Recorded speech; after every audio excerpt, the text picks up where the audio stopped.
अस्सलाम वालेकुम viewers, good morning and a very warm welcome to news morning में। हूँ आपकी होस्ट आयशा सलमान और मैं हूं वजाहत खान। वैसे ना एक हफ़्ते के बाद जब नए हफ्ते से हम वापस आते हैं 2 दिन के बाद, तो हमारी कोशिश व्यूअर्स ये होती है कि हम ऐसी न्यूज़ से अपनी मॉर्निंग का आगाज़ करें कि आपकी सुबह अच्छी हो और पूरा दिन आपका अच्छा गुजरे।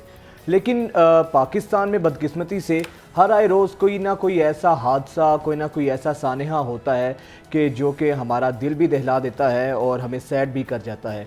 तो ऐसा ही एक हादसा कल हुआ रेलवे का, जिसको जानते हैं हम कि नवाब शाह के करीब जो है हमारी हज़ारा एक्सप्रेस है, उसकी 10 बोगियाँ उल्टी, जिसके नतीजे में 30 के करीब मुसाफिर जाँ बहक हो चुके हैं और दर्जनों अफराद ज़ख्मी हैं। हालांकि दुनिया भर में रेलवे है, इसके सफ़र को महफूज तरीन सफ़र आयशा समझा जाता है, लेकिन पाकिस्तान में हर साल, इससे पहले आपको याद होगा कि नवंबर में ऐसा हादसा हुआ था, नवंबर 2022 में, तब भी हज़ारा एक्सप्रेस को ही हादसा पेश आया था। और उससे पहले 10 जनवरी 2023 को रोहड़ी के करीब भी हादसा हुआ था रेलवे का।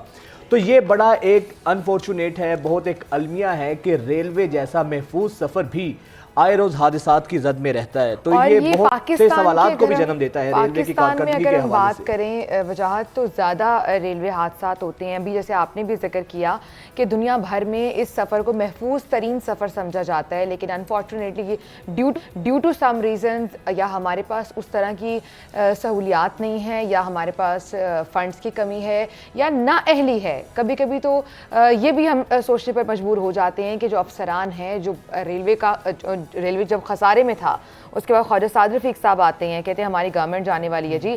तो हज़ारा एक्सप्रेस को जो हादसा पेश आया, वो कह रहे हैं हादसा नहीं हो सकता, ये माइट बी पॉसिबल कि ये कोई तकरीबकारी भी हो सकता है। जैसे भी उन्होंने क्वेश्चन मार्क दिया है, उन्होंने कहा है कि तकरीबकारी का भी ये मंसूबा हो सकता है। और अब आप अगर देखें ना, जिस तरीके से वो ट्रैक अलग हुआ पड़ा है, तो ये भी इसका खदशे का इजहार, बहुत ज़्यादा कवी इम्कान है कि उसको बाकायदा तौर पे एक प्री प्लान था। ख्वाजा साद रफीक साहब ने कहा क्या था, पहले आपको ये दिखाते हैं तकरीबकारी के हवाले से जो उन्होंने बात की थी। इसका जायजा लेना पड़ेगा कि इसकी रूट कॉज क्या है, क्योंकि यहाँ पे ट्रैक जो है वो बिल्कुल फिट है, वहाँ पे कोई इंजीनियरिंग रिस्ट्रिक्शन नहीं है। और ड्राइवर का ये बयान है कि वो 50 के करीब गाड़ी को 45-50 के करीब चला रहा था। इसको काउंटर चेक करना पड़ेगा। जब तक हम जायज़ा नहीं ले लेते कि ये फॉल्ट टेक्निकल है, कोई तकरीबकारी है, या कोई शरारत है, या एक्सीडेंट है, और उसकी जो भी वजह है, इस पर हम कोई बात अथॉरिटी से नहीं कर रहे। जी, कह रहे हैं कि ड्राइवर 50 की स्पीड पे गाड़ी ट्रेन चला रहा था और तकरीबकारी भी हो सकती है। लेकिन वजह तकरीबकारी क्या, पहले भी जब नवंबर 2022 में इसी हज़ारा एक्सप्रेस को हादसा पेश आया था, वो भी क्या तकरीबकारी थी? अब तक वो सब तकरीबकारी थी। खुदारा आप प्लीज़, अगर कोई जो भी हुकाम है या जो भी रिस्पॉन्सिबल बंदा है, अगर आप उसको रिस्पॉन्सिबल नहीं ठहराएंगे और इस तरह के बयानात देंगे, तकरीबकारी हो सकती है। तो ऐसे जो नाअहल लोग हैं जो रेलवे में भर्ती हैं, तो उनकी पुष्टपनाही उन्हें हासिल होगी और इस तरह के हादसे होते रहेंगे। हो भी सकती है, इसमें कोई शक नहीं है, पाकिस्तान को दहशतगर्दी का सामना है, लेकिन इसका ये मतलब नहीं है कि आप उसको तकरीबकारी का रंग देकर अपने आप को बरी उज़्ज़िमा कर लें, अपने आप को जिम्मेदारी से। अभी तक तहकीकात पूरी नहीं हुई है, आप ऐसा बयान तहकीकात से पहले कैसे दे सकते हैं? That's what I am saying. अच्छा, अगर खदशे का इजहार भी किया गया है, लेकिन यहाँ पर सबसे बड़ा आयशा जो सवाल ये है कि इससे पहले जितने भी वाक़यात हुए हैं, हर वाक़े के बाद ये कहा जाता था कि खदशा है कि तकरीबकारी ना हुई हो। आप अपनी नाअहली का मलबा तकरीबकारी पर नहीं डाल सकते कि अगर हुई भी है तो हर सानहे के बाद, हर हादसे के बाद तहकीकात होती हैं, कमीशन बनता है, कमेटीज बनती हैं, लेकिन मंतकी अंजाम तक नहीं पहुंचती कोई भी चीज़। इससे पहले जितने भी ट्रेन हादसात हुए हैं, किसको जिम्मेदार करार दिया गया है? रिपोर्ट्स कौन सी सामने आई हैं? तो ये बहुत बड़े सवालिया निशान हैं। बड़ा जो ट्रेन हादसा था पाकिस्तान की तारीख का 1953 में, 200 के करीब उसमें अफराद जाँ बहक हुए थे, और इससे भी बड़ा एक हादसा जिसमें 350 अफराद जाँ बहक हुए थे। खुशकिस्मती कहें या इसको कहें कि अभी इस ट्रेन हादसे में जो कैजुअलिटीज़ हैं वो उस तरह से नहीं है। इसी पर मज़ीद डिटेल्स भी ले लेते हैं। रजब अली नवाब शाह से हमें ज्वाइन कर चुके हैं। टाई का रेस्क्यू एंड रिलीफ का ऑपरेशन मुकम्मल हो चुका है और जो डेड बॉडीज़ हैं वो हॉस्पिटल पहुँचा दी गई हैं। क्या लवाहिकीन से रब्ता भी किया गया है कि ताकि डेड बॉडीज़ उनके प्यारों को उनके हवाले कर दी जाएँ?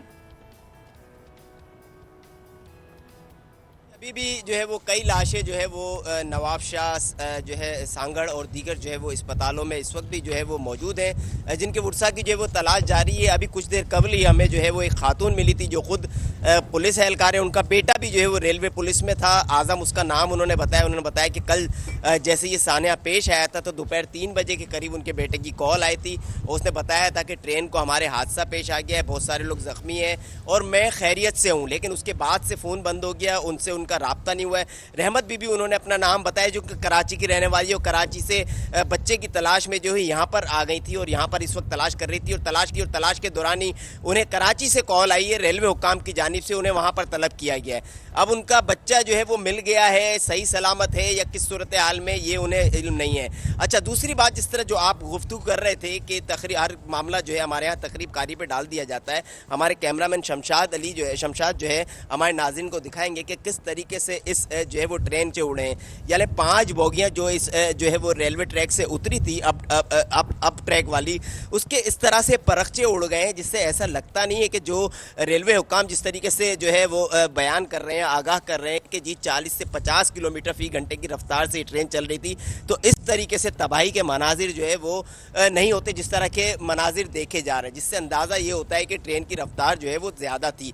अच्छा, दूसरी जानिब यहाँ जो हमारे अहले इलाका से जो बात हुई, यहाँ के मुकामी लोगों से जो बात हुई है, उनका कहना है कि गुज़िश्ता बरस जो बरसात हुई थी, जो सैलाब आया था, उस सैलाब में जो है ये काफ़ी जो ये ट्रैक था ये काफ़ी मुतासिर हुआ था। और साथ में जो है हमारे कैमरामैन हमारे नाज़रीन को दिखाएंगे कि एक नहर भी जो है वो रेलवे ट्रैक के साथ गुजर रही है, जबकि सैलाबी पानी भी जो है उस ट्रैक के ऊपर था और उसी की वजह से जो है ये ट्रैक काफ़ी जो है वो खस्ता हाली का शिकार था।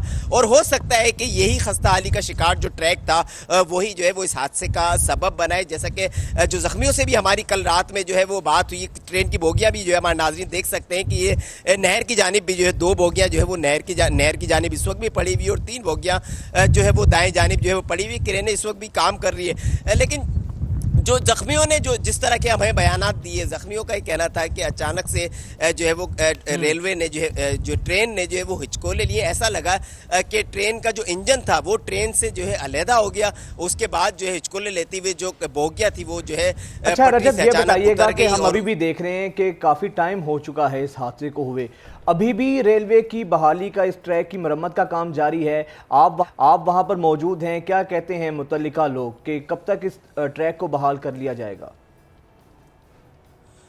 देखिए, हमारे कैमरामैन शमशाद दिखाएंगे हमारे के जो इस वक्त जो ट्रैक है, टाउन ट्रैक को जो है वो जुज़वी तौर पर बहाल किया गया, चूँकि जब ट्रेन की जो बोगियाँ थी वो तमाम, जैसे जी रेलवे ट्रैक पूरा उखड़ गया था, ये रेलवे ट्रैक भी देखा जा सकता है कि इस वक्त रेलवे ट्रैक को काट के जो है वो अलग किया गया, बल्कि बहुत खस्ता हाल में था। जिसके बाद जो डाउन ट्रैक था उसको जो है वो जुज़वी तौर पर बहाल किया गया, जिसपे से आहिस्ता आहिस्ता जो चूँकि बता रहे हैं कि हज़ारों मुसाफिर जो है वो दोनों जानिब कराची जाने वाले और पंजाब से कराची की तरफ आने वाले जो है वो हज़ारों की तादाद में मुसाफिर 35 से 40 हज़ार के करीब जो है मुसाफिर जो है वो फंसे हुए थे, उन्हें निकालना मकसूद था फौरी तौर पर। तो जुज़वी तौर पर एक ट्रैक को बहाल करके यहाँ से ट्रेनों की आमद-ओ-रफ्त तो जो है वो शुरू कर दी गई है। लेकिन जो अब ट्रैक है उसकी हालत जो है हमारे नाजरीन जो है वो देख सकते हैं कि इस वक्त जो है वो कटिंग का काम जो है वो हो चुका है। रेलवे ट्रैक जो ख़राब था उसे जो है वो कटिंग कर दिया गया है, यहाँ से रोड़ी वगैरह हटा दी गई है, मजदूर अभी भी काम कर रहे हैं और बड़ी तेज़ी के साथ जो है वो काम जारी है। रेलवे हुक्काम से जो हमारी बात हुई, उनका कहना है कि इस ट्रैक की बहाली में भी अभी जो है वो चंद घंटे जो है वो मजीद जो है वो मजीद चंद घंटे लग सकते हैं इस ऑपरेशन में। रजब, ये बताएगा कि जो जख्मी हैं जिनकी तादाद 100 के करीब बताई जा रही है, उनको किस तरह के जख्म आए हैं, और वहाँ जो एनी शाहिदीन अभी आप वहाँ पर मौजूद हैं वो क्या बताते हैं कि किस तरह से हादसा पेश आया था? क्या वाकई ट्रेन की स्पीड 50 किलोमीटर पर आवर थी? देखिए, यहाँ के मुकामी जो लोग हैं वो तो जो है वो अनपढ़ और कम पढ़े लिखे लोग हैं, उनको इस बात का अंदाज़ा नहीं है कि ट्रेन की रफ्तार वो क्या देखी। उन्होंने तो जैसे ही जब ये ट्रेन जब शोर शराबा हुआ, यानी ट्रेन के गिरने की जो आवाज़ आई, तो लोग मुतवज्जा हुए और फौरी तौर पर यहाँ पर जाए वकुआ पर पहुँचे। जैसे हमारी ज़ख्मियों से भी बात हुई थी, ज़ख्मियों का कहना था ये इलाके के लोगों की उन्होंने भी तारीफ़ की कि फौरी तौर पर, चूँकि रेलवे हुक्काम तो कई घंटों के बाद जो है वो यहाँ पर इमदाद के लिए जो है वो यहाँ पर पहुँचे। जैसे कि हमारे गुज़िश्ता शब जो हमारी खातून से से बात हुई थी जो कि जो है वो आधी जो है वो बोगी के नीचे दबी हुई थी, जिनका बेटा उनके साथ सफ़र कर रहा था और नीचे उनके जो है लाश पड़ी हुई थी। उनका कहना था कि अहले इलाका ने जो है वो फौरी तौर पर आकर मदद की और उन्हें जो है वो बोगी में से निकाला, जबकि इमदादी कार्रवाई जो है वो जैसे 1122 के जो एम्बुलेंसेज हैं ईटी है और दीगर लोग जो है वो उनको वो तो कुछ ही देर में पहुंच गए थे, लेकिन रेलवे हुकाम जो हैवी मशीनरी के साथ जिन्हें पहुंचना था वो काफ़ी ताखीर से पहुंचे थे। हालांकि यहाँ के लोग बता रहे हैं कि कुछ ही फासले पर यानी 1-1.5 घंटे की जो है वो मुसाफत पर जो है वो बड़े स्टेशन और बड़े जो है वो जंक्शन मौजूद हैं, ताहम उसके बावजूद जो है रेलवे हुकाम जो है वो काफ़ी ताखीर से जो है मशीनरी लेकर पहुंचे थे, जिसमें इमदादी कार्रवाइयों में जो है वो काफ़ी वक्त लगा। इस वक्त भी जो है वो इमदादी कार्रवाइयाँ तो जारी है और इस रेलवे ट्रैक की बहाली का कोई जो है वो काम बड़ी रजब, आप तेजी से बता जारी रहे है। हैं कि जो रेस्क्यू का ऑपरेशन शुरू होना था वो लेट शुरू हुआ, यानी अगर जो रेस्क्यू की टीम थी वो पहले पहुंच जाती तो कैजुअलिटीज कम हो सकती थी। तो क्या ये भी तकरीबकारी थी कि जो रेस्क्यू वाले थे वो लेट पहुंचे? हाँ देखिए, ये तो एक अलमिया है कि हम हर चीज़ को जो है दहशतगर्दी के साथ जोड़कर अपने आप को जो है बरी ज़िम्मा करार देते हैं। आज तक जो है अब तक ये देखा गया है कि जिम्मेदारों का ना सिर्फ जो है वो तायुन नहीं हो सका बल्कि उन्हें जो है वो रजब, आप ये कैफर बताइएगा किरदार तक कि नहीं इस पहुंचा। अभी नहीं, मैं आपसे ये जानना चाह रही हूँ कि आपकी बात हुई रेलवे हुकाम से, या जो आप कह रहे 1 घंटे की मुसाफत पर वहाँ मौजूद थे, आ सकते थे वक्त पर, कितनी ताखीर से पहुंचे थे ये बता दें और क्या रीज़न उन्होंने दी कि उनको इतना वक्त क्यों लग गया? यहाँ के जो मुकामी लोग हैं उनका कहना है कि 3 से 4 घंटे के बाद जो है वो हैवी मशीनरी रेलवे की जानिब से आई। हालांकि वो बहुत जल्द जो है वो चाहते तो 1.5 घंटे की मुसाफत पर जो करीबी स्टेशन हैं वहाँ से फौरी तौर पर जो है वो रेस्क्यू के लिए जो है हैवी मशीनरी भेजते। चूँकि लोग बड़ी तादाद में बोगियों के नीचे दबे हुए थे। जो हमारी खातून से एक बात हुई, उसने बताया कि वो उसके नीचे लाश थी, लाश के ऊपर वो थी और उसके ऊपर बोगी थी, यानी उसका आधा जिस्म जो है बोगी के नीचे था और आधा जिस्म बाहर था। वो अपने कमसिन बच्चे के साथ सफ़र कर रही थी, वो कराची से सफ़र जा रही थी। बहुत शुक्रिया आपका अब तक के लिए। नवाब शाह से हमारे नुमाइंदे हमें अपडेट कर रहे थे और नहायत ही अनफॉर्चुनेट ये इंसिडेंट था। और जो हमारे रिपोर्टर बता रहे थे कि 1 घंटे की मुसाफत पर वो ऑफिस मौजूद था जहाँ से रेस्क्यू की टीमें आ सकती थी टाइम पर हेल्प करने के लिए। यही तो मसला है कि हमारे 4 घंटे लेट पहुंची। हमारे जो इदारे हैं, हर इदारा देख लें उसके अंदर इतने लूप होल्स हैं। अल्टीमेटली आपको आर्मी की जाना पड़ता है, आर्मी की खिदमात लेनी पड़ती हैं। सैलाब हो तो वहाँ पर भी आर्मी की हमें खिदमात एंड पर लेनी पड़ती हैं। यानी कि हमारा सिस्टम इतना नाकारा हो चुका है, इदारा जाती जो हमारी नाकामी और नालायकी है वो इस हद तक बढ़ चुकी है। अब कल भी आप देखें कि रेलवे ट्रैक पे अल्टीमेटली फिर एंड पर आर्मी को ही जाना पड़ा और आर्मी के जवानों ने वहाँ पर जाकर रेस्क्यू किया। लेकिन ये बहुत से सवालात को जन्म देता है। रेलवे की कारकर्दगी हमेशा से सवालिया निशान रही है। इतना बड़ा बजट है ये सरकारी महकमा जो रेलवे है, जो इससे पहले तो खैर बहुत एक सफ़ेद हाथी की सूरत इख्तियार कर चुका था। फिर हमने ये देखा आयशा के जब ख्वाजा साद रफ़ीक साहब आए वज़ीर रेलवे, तो उसके बाद हमें रेलवे नज़र आई। रेलवे का ये हादसात तो होते हैं और ये इससे पहले भी ऐसे हादसात हुए हैं, लेकिन आप देखें कि मामूली भी आम मामूल में आम दिनों में भी ताख़ीर का शिकार होती है रेलवे। अगर आप किसी रेलवे पर ट्रेन पर आप सफ़र कर लें तो आप अगर रात 9 बजे ट्रेन ने निकलना है तो शायद सुबह 9 बजे निकले। इस हद तक यहाँ पर इतने मसले मसाइल हैं कि अगर आप रेलवे का सफ़र करते हैं तो आपको आइडिया होता है टाइम क्या दिया जाता है और ट्रेन में जो ताख़ीर है वो बिल्कुल मामूल का है। अभी जो कल का इंसिडेंट हुआ है, ये जो एनी शायरीन वहाँ मौजूद थे वो बता रहे हैं कि वहाँ पर रेलवे ट्रैक की मुरम्मत किस तरह से की गई थी कि लकड़ी के ब्लॉक्स लगाकर उसकी मुरम्मत का काम किया गया था। यानी आप इमेजिन करें कि जस्ट इमेजिन कि वहाँ पर क्या सिचुएशन है और ड्राइवर कह रहे हैं कि 50 की स्पीड से ट्रेन चल रही है, लेकिन जिस तरह से बोगियाँ उल्टी हैं उससे ऐसा लग नहीं रहा। अच्छा, लग नहीं रहा। फिर दूसरी चीज़ ये है कि इससे पहले हमें ये तवक्को थी कि ख्वाजा साहब जब दोबारा से इन्होंने ये चार्ज संभाला है कुछ बेहतरी होगी रेलवे में, कुछ ना कुछ कम से कम इम्प्रूवमेंट नज़र आएगी। लेकिन ये वाक़यात हमेशा कोई ना कोई हर दफ़ा ऐसा वाक़या होता है, ऐसा सानिया होता है जो बहुत से सवालात को जन्म देता है और हमारी रेलवे की कारकर्दगी की कलई खोल के सामने रख देता है और नज़र आता है कि कितना हमारा सिस्टम बैठ चुका है, नाकारा हो चुका है। एक ब्रेक लेते हैं, ब्रेक के बाद वापस आएंगे और मज़ीद स्टोरीज भी शामिल करेंगे।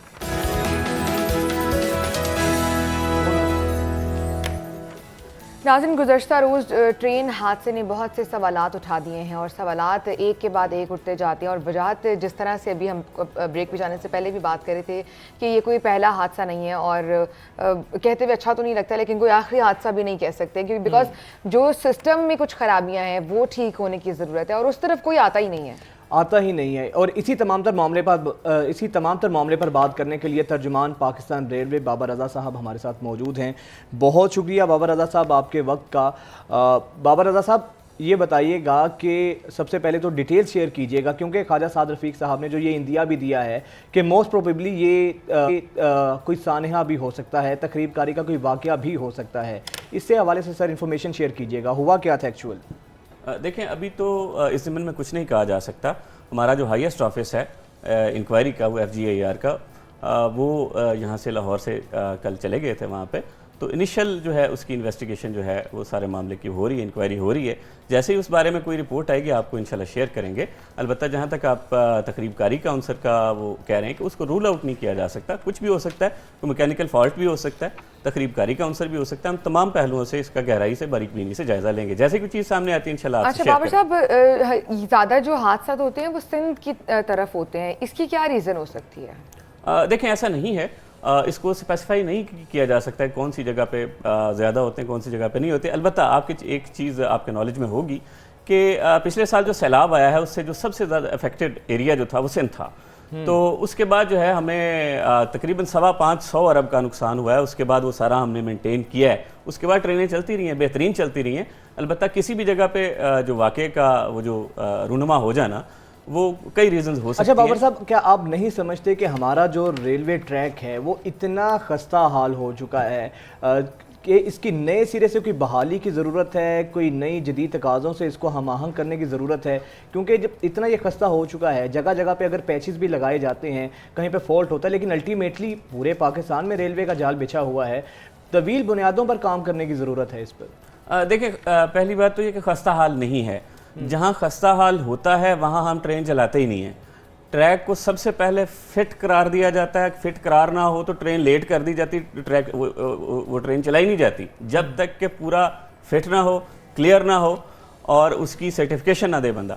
तो जैसे ये सारी चीज़ें क्लियर होती हैं उसके बाद ट्रेन चला दी जाती है। जहाँ तक आप कह रहे हैं, जो एनी शाहिदीन है वो बता रहे हैं कि ट्रैक जहाँ पर खस्ता हाल था वहाँ पर लकड़ी के ब्लॉक्स लगाकर उसको कनेक्ट किया गया था, जोड़ा गया था, ऐसा ही होता है? देखें, ये अगर उसमें इस वजह से हुआ तो हम इंशाल्लाह ज़रूर इस पे एक्शन लेंगे। लेकिन अमूमी तौर पे जो ट्रैक होता है वो लोहे का ही होता है। उसमें बाज़ औक़ात होता है कि जो पेच वगैरह होते हैं उनको मज़ीद उसमें करने के लिए, बेहतर हालत में करने के लिए हम वो लगाते हैं। आप नीचे देखें, बाज़ औक़ात नीचे भी वो लकड़ियाँ वो की होती हैं, लेकिन उसकी वजह से अमूमी तौर पे ऐसा मामला नहीं दरपेश आता। अच्छा बाबर साहब, हम देखते हैं कि जो रेलवे का सफ़र होता है दुनिया भर में ये इसको महफूज तरीन सफ़र समझा जाता है। पिछले अदवार की अगर हम बात करें तब तो रेलवे का तो वैसे ही बेड़ा गर्क था, लेकिन जब से हमने देखा फिर ख्वाजा साद रफ़ीक साहब आए, अब रेलवे कदरे बेहतर हुई है और बहुत ज़्यादा बेहतरी भी देखने में आई है। लेकिन फिर भी सर, इसके बावजूद आप क्या समझते हैं कि मज़ीद बेहतरी के हवाले से क्या इक़दाम करने चाहिए हैं हमें रेलवे में कि ये जो हादसात हैं इनमें कमी आ सके? हर साल ये हादसात हमें देखने को मिलते हैं, तहकीकाती कमीशन बनते हैं, रिपोर्ट्स भी बनती हैं, लेकिन मंजर आम पर कोई चीज़ नहीं आती है।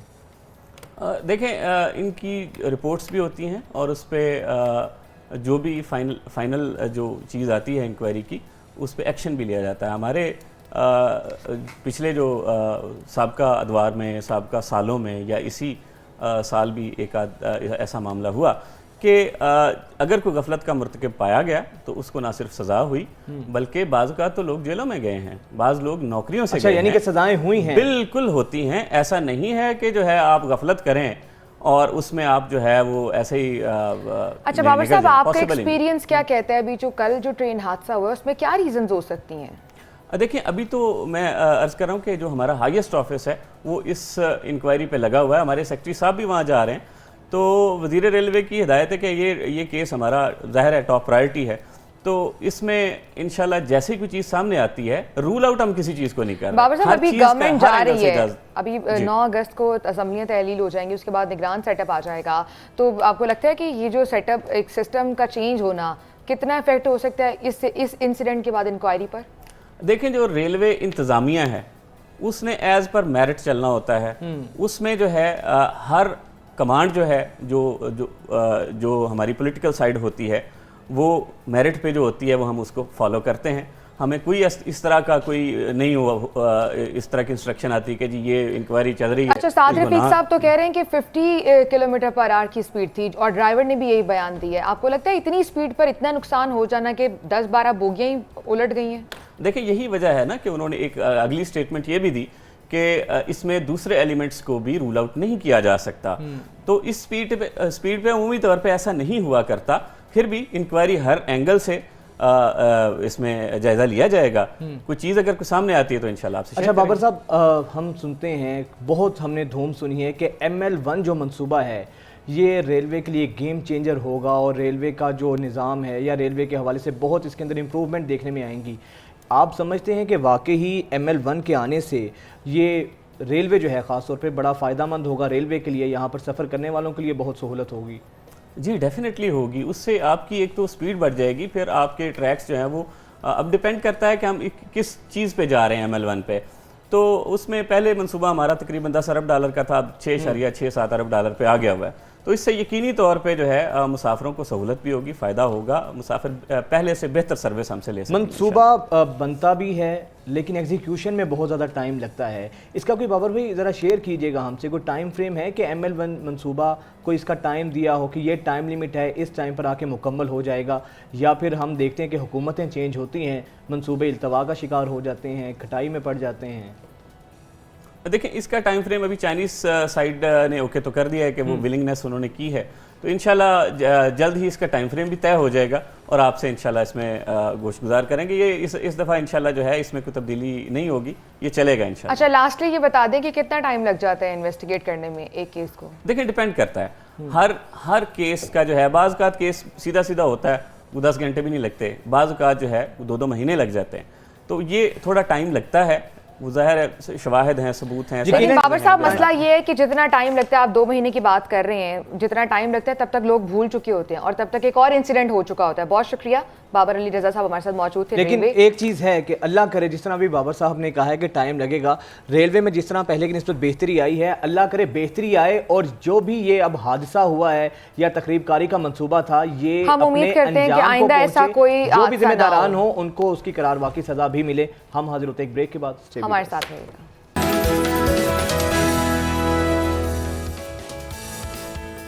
नाजरीन, इस मौजूदा हुकूमत के ख़त्म होने में सिर्फ 39 या 40 घंटे बाकी रह चुके हैं, लेकिन 40 घंटे बाकी रह चुके हैं, इतना कम वक्त है, बट इसके बावजूद अभी तक लम्हा मौजूद की बात करें, अभी तक निगरान वज़ीर आज़म का ऐसा नाम ही फाइनल नहीं हुआ है। तो इस हवाले से बहुत से सवालात भी जन्म ले रहे हैं। हमने देखा गाहे बगाहे मुख्तलिफ वक्फ़ों के बाद मुख्तलिफ नाम आते रहे। पहले इसहाक डार साहब का नाम आया नून लीग की जानिब से, बट उस पर इत्तफाक नहीं हो सका, लेकिन अभी भी शनीद ये है कि इसहाक डार साहब भी हो सकते हैं, फिर शाहिद खाकान अब्बासी साहब का भी नाम इसमें सामने आ रहा है। राना सनाउल्लाह साहब कह रहे हैं कि 1 या 2 दिन में, कल या परसों तक वज़ीर आज़म का नाम फाइनल हो जाएगा। और उन्होंने ये कहा है राना सनाउल्लाह ने कि ना इसहाक डार का नाम शामिल है इसमें और ना शाहिद खाकान अब्बासी का नाम शामिल है। यानी पहले वजाहत खबरें दे दी जाती है, खुद लीक कर दी जाती है मीडिया में कि इसहाक डार का नाम भी हो सकता है, और शायद जब मुशावरत नहीं हो पाती है, कोई उस पर मुत्तफिक नहीं हो पाता है, तो फिर एक बंदा आता है और स्टेटमेंट देता है कि भाई उनका नाम फलाने फलाने का नाम शामिल नहीं है। अच्छा जी, जो नाम अभी इसमें सामने आए हैं वो एक सुप्रीम कोर्ट के रिटायर्ड जज का नाम भी शॉर्टलिस्ट किया गया है। इसके अलावा साबिक वज़ीर ख़जाना हफीज़ शेख का नाम भी इसमें शॉर्टलिस्ट किया गया है। साबिक गवर्नर पंजाब है और पीपल्स पार्टी के रहनुमा है। फवाद हसन फवाद साहब का नाम भी जो है इसमें सामने आ रहा है वज़ीर आज़म के लिए। लेकिन अब अच्छा वजाहत, आपने एक चीज़ नोट की है कि जब ये रेस शुरू हुई थी निगरान वज़ीर आज़म की, तो नाम कुछ और थे और रेस ख़त्म होने तक नाम टोटली चेंज हो चुके हैं। अब कुर्रा फाल किसके नाम निकलेगा ये तो बाद में ही पता चलेगा, लेकिन अभी हमारे साथ दिफाई तजियाकार ब्रिगेडियर रिटायर्ड हारिस नवाज साहब मौजूद हैं। बहुत शुक्रिया ब्रिगेडियर साहब आपके वक्त का। ब्रिगेडियर साहब, 39 या 40 घंटे सिर्फ रह चुके हैं, अभी तक किसी भी निगरान वज़ीर आज़म के नाम पर इत्तफाक ना होना या उसका नाम सामने ना आना बहुत से सवालात को भी जन्म दे रहा है। आपको क्या लगता है नाम कौन सा हो सकता है और इतनी ताख़ीर की वजह क्या है? इत्तफाक नहीं हो पा रहा किसी नाम पर? 3 पार्टियां होंगी, एक पार्टी में, एक ग्रुप में 13 पार्टी हैं, फिर अपोजिशन ना होने के बराबर है। राजा रियाज साहब है जो आपको पता है कि वो भी टिकट की कैंडिडेट हैं। इससे आप ये अंदाज़ा लगा लें कि कितनी कंफ्यूजन इसलिए ख़ास तौर पर है कि एक बड़ा सिंपल लिखा हुआ है आइन के अंदर कि नॉन कंट्रोवर्शियल और नॉन पॉलिटिकल, ठीक है, इम्पार्शल, वो केयर टेकर प्राइम मिनिस्टर होना चाहिए। इसमें बड़ा इशू प्रॉब्लम ये है कि जब हमारे अपने माइंड क्लियर नहीं है कि हमने कहीं ना कहीं कोई गलत बात करनी है या हमने इलेक्शन में कोई गड़बड़ करनी है, तो जिसकी वजह से फिर आप ये चाहते हैं कि हर एक चाहते हैं कि मेरा अपना प्राइम मिनिस्टर आए, वो फिर आके कहीं ना कहीं सपोर्ट करे या इलेक्शन को आगे करना हो या टाइम पे कराने हो, ये चीज़ें ज़्यादा नज़र आ रही हैं जिसकी वजह से ये काफ़ी कंफ्यूजन हुई है। लेकिन ये सोचना चाहिए कि कौम को अवाम में नहीं रखना चाहिए। This is the issue with the politician कि आप अपने अवाम को हर चीज़ बड़े टाइम पर बताएं कि कौन केयर टेकर प्राइम मिनिस्टर आ रहा है, इलेक्शन की डेट कब है, इलेक्शन कब होने हैं। अभी तो आपने बता दिया कि एक डिजिटल जो है सेंसस है जिसकी वजह से अब नई हरकतबंदियाँ होंगी। अच्छा ब्रिगेडियर साहब, आपको क्या लगता है कि निगरान वज़ीर आज़म कौन होना चाहिए, या ये किसी सियासतदान को होना चाहिए या फिर कोई टेक्नोक्रेट? बिकॉज अभी खबरें ये भी आ रही हैं कि सुप्रीम कोर्ट के एक रिटायर्ड जज भी, उनका नाम भी शॉर्टलिस्ट किया गया है। I think this is the best choice. या सुप्रीम कोर्ट के जज हो वो बिल्कुल ठीक है, सही, या आपके साथ में टेक्नोक्रेट हो, non controversial, non political, impartial होना चाहिए। बट आई पर्सनली थिंक वो पॉलिटिशियन जिसकी किसी पार्टी से एफिलिएशन हो वो नहीं होना चाहिए। जैसे साक्षात्कार साहब का नाम आ रहा था, अब एक वो आपको पता है कि सिटिंग सेनेटर ऑफ PMLN और फिर अगर हम उनको लगाएंगे तो आप खुद पता चल जाएगा कि वो दैट्स आई एम श्योर कि people party will not agree, दूसरी जमातें एग्री नहीं करेंगी। सो आप ऐसा लें नाम न्यूट्रल नाम नहीं, आई एम श्योर कि अगर 9 आज या कल तक मेरे ख्याल में ये अनाउंस कर देगी, उनको ज़ाहिर है कि 9 को दिसंबर जॉल और 10 को न्यू जो है केयर टेकर प्राइम मिनिस्टर है। अच्छा ब्रिगेडियर साहब, ये भी शनीद है कि IMF की जानिब से भी कोई नाम दिया जा रहा है और हतमी नाम वही होगा जिसकी मंजूरी IMF हमें देगा, क्योंकि मुआशी हालात आपके सामने हैं। तो इसमें किस हद तक सच्चाई है? आखिर फाइनल ये कुर्रा फ़ाल वज़ीर आज़म निगरान के लिए किसकी जानिब से मंजूरी होगी तो ये नाम सामने आएगा? I think IMF world bank का तो नहीं होना चाहिए, नाम के इंटरफेरेंस होनी चाहिए। जब हमने उनसे मुआहदा किया है BF इंश्योर कि हम मुआहदे के मुताबिक चलें प्रोग्राम के हिसाब से। सो सिलेक्टेड तो जाहिर है कि पाकिस्तान की गवर्नमेंट को और अपोजिशन को मिलकर करना चाहिए, और इकोनॉमिस्ट होना कोई बुरी बात नहीं है। That he is also called technocrat. Depend ये करता है कौन होगा। शेख हफीज शेख का नाम भी चल रहा था, फिर उसके बाद मियां मोहम्मद सुमरों का नाम भी चलता है, इस तरह के लोगों के नाम चल रहे हैं। अब देखना ये है कि किसको लेते हैं, बट रिटायर्ड जज हो या रिटायर्ड ब्यूरोक्रेट हो जो किसी पार्टी से ना हो और वो बिल्कुल। अच्छा ब्रिगेडियर साहब, कुछ इस तरह की खबरें भी तो आ रही है ना कि ज़्यादा देर तक हो सकता है निगरान सेटअप, प्रोलॉन्ग जा सकता है, तो हर पार्टी की कोशिश होगी कि हम वो लेकर आए निगरान वज़ीर आज़म जिनकी थोड़ी सी एफिलिएशन उनकी पार्टी के साथ हो। डेफिनेटली आप तो बड़ा क्लियर बता दिया कि आई थिंक जो कॉन्फ्रेंस ऑफ कॉमन इंटरेस्ट की जो पार्टी है, जो एक ऑर्गेनाइजेशन है, उन्होंने बैठ के ये फैसला तो कर लिया कि आपने नए डिजिटल कंसेंसस जो हुए हैं उनके हिसाब से आपने इलेक्शन कराने नहीं होंगी, तो 4 से 6 महीने लग जाते हैं। दैट मीन्स अराउंड फरवरी मार्च में इलेक्शन होंगे। तो ज़ाहिर है हर पार्टी ये चाहेगी कि उनका एक कहीं ना कहीं थोड़ा सा सॉफ्ट कॉर्नर हो, और अगर वो वगैरह लग जाता है तो कहीं ना कहीं फ़ायदा होगा। या हो सकता है कि ये अप्रेंड कर रहे हैं शायद इलेक्शन और ज़्यादा लेट ना हो, और अगर उनकी मर्जी का प्राइम मिनिस्टर होगा तो वो फिर लेट इलेक्शन नहीं करेगा। हालांकि इलेक्शन करवाना रिस्पॉन्सिबिलिटी है चीफ इलेक्शन कमिश्नर का, इलेक्शन कमीशन पाकिस्तान का। इस केयर टेकर्स का काम, जो डेट चीफ इलेक्शन कमीशन दे देता है, केयर टेकर्स का काम होता है कि उस पर इलेक्शन कराना, fair, free and transparent. That is the total responsibility of. अच्छा ब्रिगेडियर साहब, इतलात और खबरें ये भी सामने आ रही हैं कि निगरान सेटअप जो है इसको प्रोलॉन्ग किया जा सकता है फेब या मार्च तक, क्योंकि आगे सेनेट इलेक्शंस आ रहे हैं, उसके हवाले से वहाँ पर नए लोग आएंगे और उसके बाद फिर आगे सदर का इंतखाब होगा, नया सदर भी आएगा। तो ये भी शनीद है कि जानबूझ के भी इसको डिले किया जा सकता है इन चीज़ों को सामने रखते हुए।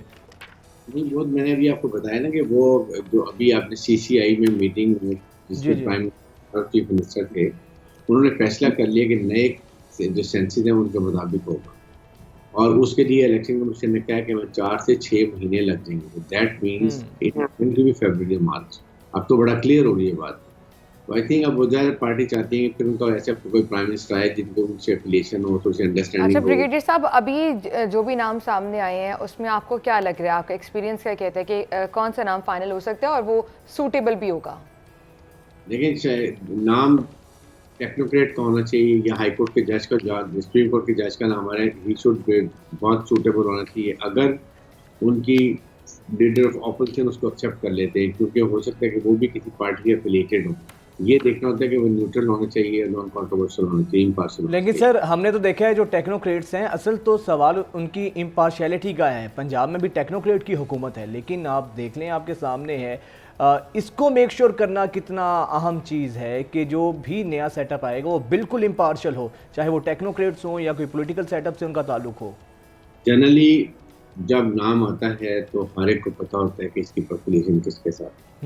बिल्कुल।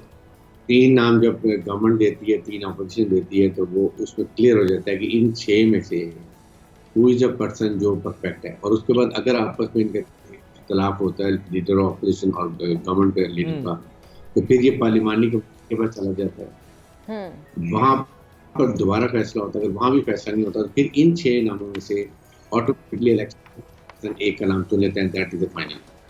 अच्छा ब्रिगेडियर साहब, निगरान सेटअप की क्या जिम्मेदारियां होती हैं और क्या क्या उनके पास इख्तियारात होते हैं, इस हवाले से भी ज़रा थोड़ा सा बताएगा। इसमें बेसिकली तो उनका काम होता है कि रूटीन के काम जो होते हैं, not very policy decision, routine के काम जो चल रहे होते हैं वो आपने डे टू डे काम करना होता है। और हर पार्टी को अपने बराबर सब किसी को फेवर नहीं देना होता। लेकिन under the prevailing economic environments के लिए आई थिंक इसलिए जो अभी केयर टेकर्स आ रहे हैं, इनको थोड़ी सी उन्हें पावर असेंबली ने ज़्यादा दी है कि वो कोई कॉन्ट्रैक्ट्स होते हैं, जैसे हम इन्वेस्टमेंट की बात करें, आपने देखा होगा स्पेशल फैसिलिटेशन, वो एक नया कॉन्फ्रेंस बन गई है, आपने देखा होगा कि वो जिसको हम सिम्स कहते हैं। और इसी तरीके से एक लिम्स बनाया गया, लैंड इंफॉर्मेशन डिपार्टमेंट ने नया बनाया। तो इन दोनों के अंदर वो ये बताते हैं कि शायद अगर ये 6 महीने चले तो बजाय कि हम काम रोक दें, लोगों की इन्वेस्टमेंट भी बहुत ज़्यादा आनी है बाहर से, सऊदी अरब भी कर रहे हैं, यूएई कर रही है और बहुत ममालिक कर रहे हैं, तो जिसकी वजह से कहीं डिले ना हो। लेकिन ब्रिगेडियर साहब बिल्कुल आपने सर वजह फरमाया, लेकिन सर ये एक थोड़ा सा अलमिया भी है हमारी सियासत का कि यहाँ पर चाहे टेक्नोक्रेट सेटअप हो या कोई निगरान सेटअप के लिए, वहाँ पर जिसको भी मुंतखब किया जाता है, सीएम निगरान सीएम के लिए या निगरान पीएम के लिए, सर उसकी इम्पार्शियलिटी को देखकर तो नहीं उसको मुंतखब किया जाता। जिस तरह आपने भी कहा, उसकी वफादारियाँ देखी जाती हैं, उसकी एफिलिएशन देखी जाती है। इससे तो निगरान सेटअप का मकसद ही बिल्कुल फोत हो जाता है। वरना बाकी ममालिक में, भारत हमारा हमसाया मुल्क है, वहाँ पर निगरान सेटअप नाम की कोई भी चीज़ एग्जिस्ट ही नहीं करती। जो भी मौजूदा सेटअप होता है वही इलेक्शंस करवाता है, और इलेक्शंस होते हैं तमाम पार्टीज़ उनके रिजल्ट्स को भी कबूल करती हैं। देखिए वजह यह है कि हमें अपने सिस्टम का पता ना, आपके सामने निगरान सेटअप कराने के लिए कितनी तगड़ोड़ की जा रही है, हर एक चारा के मेरा लोग।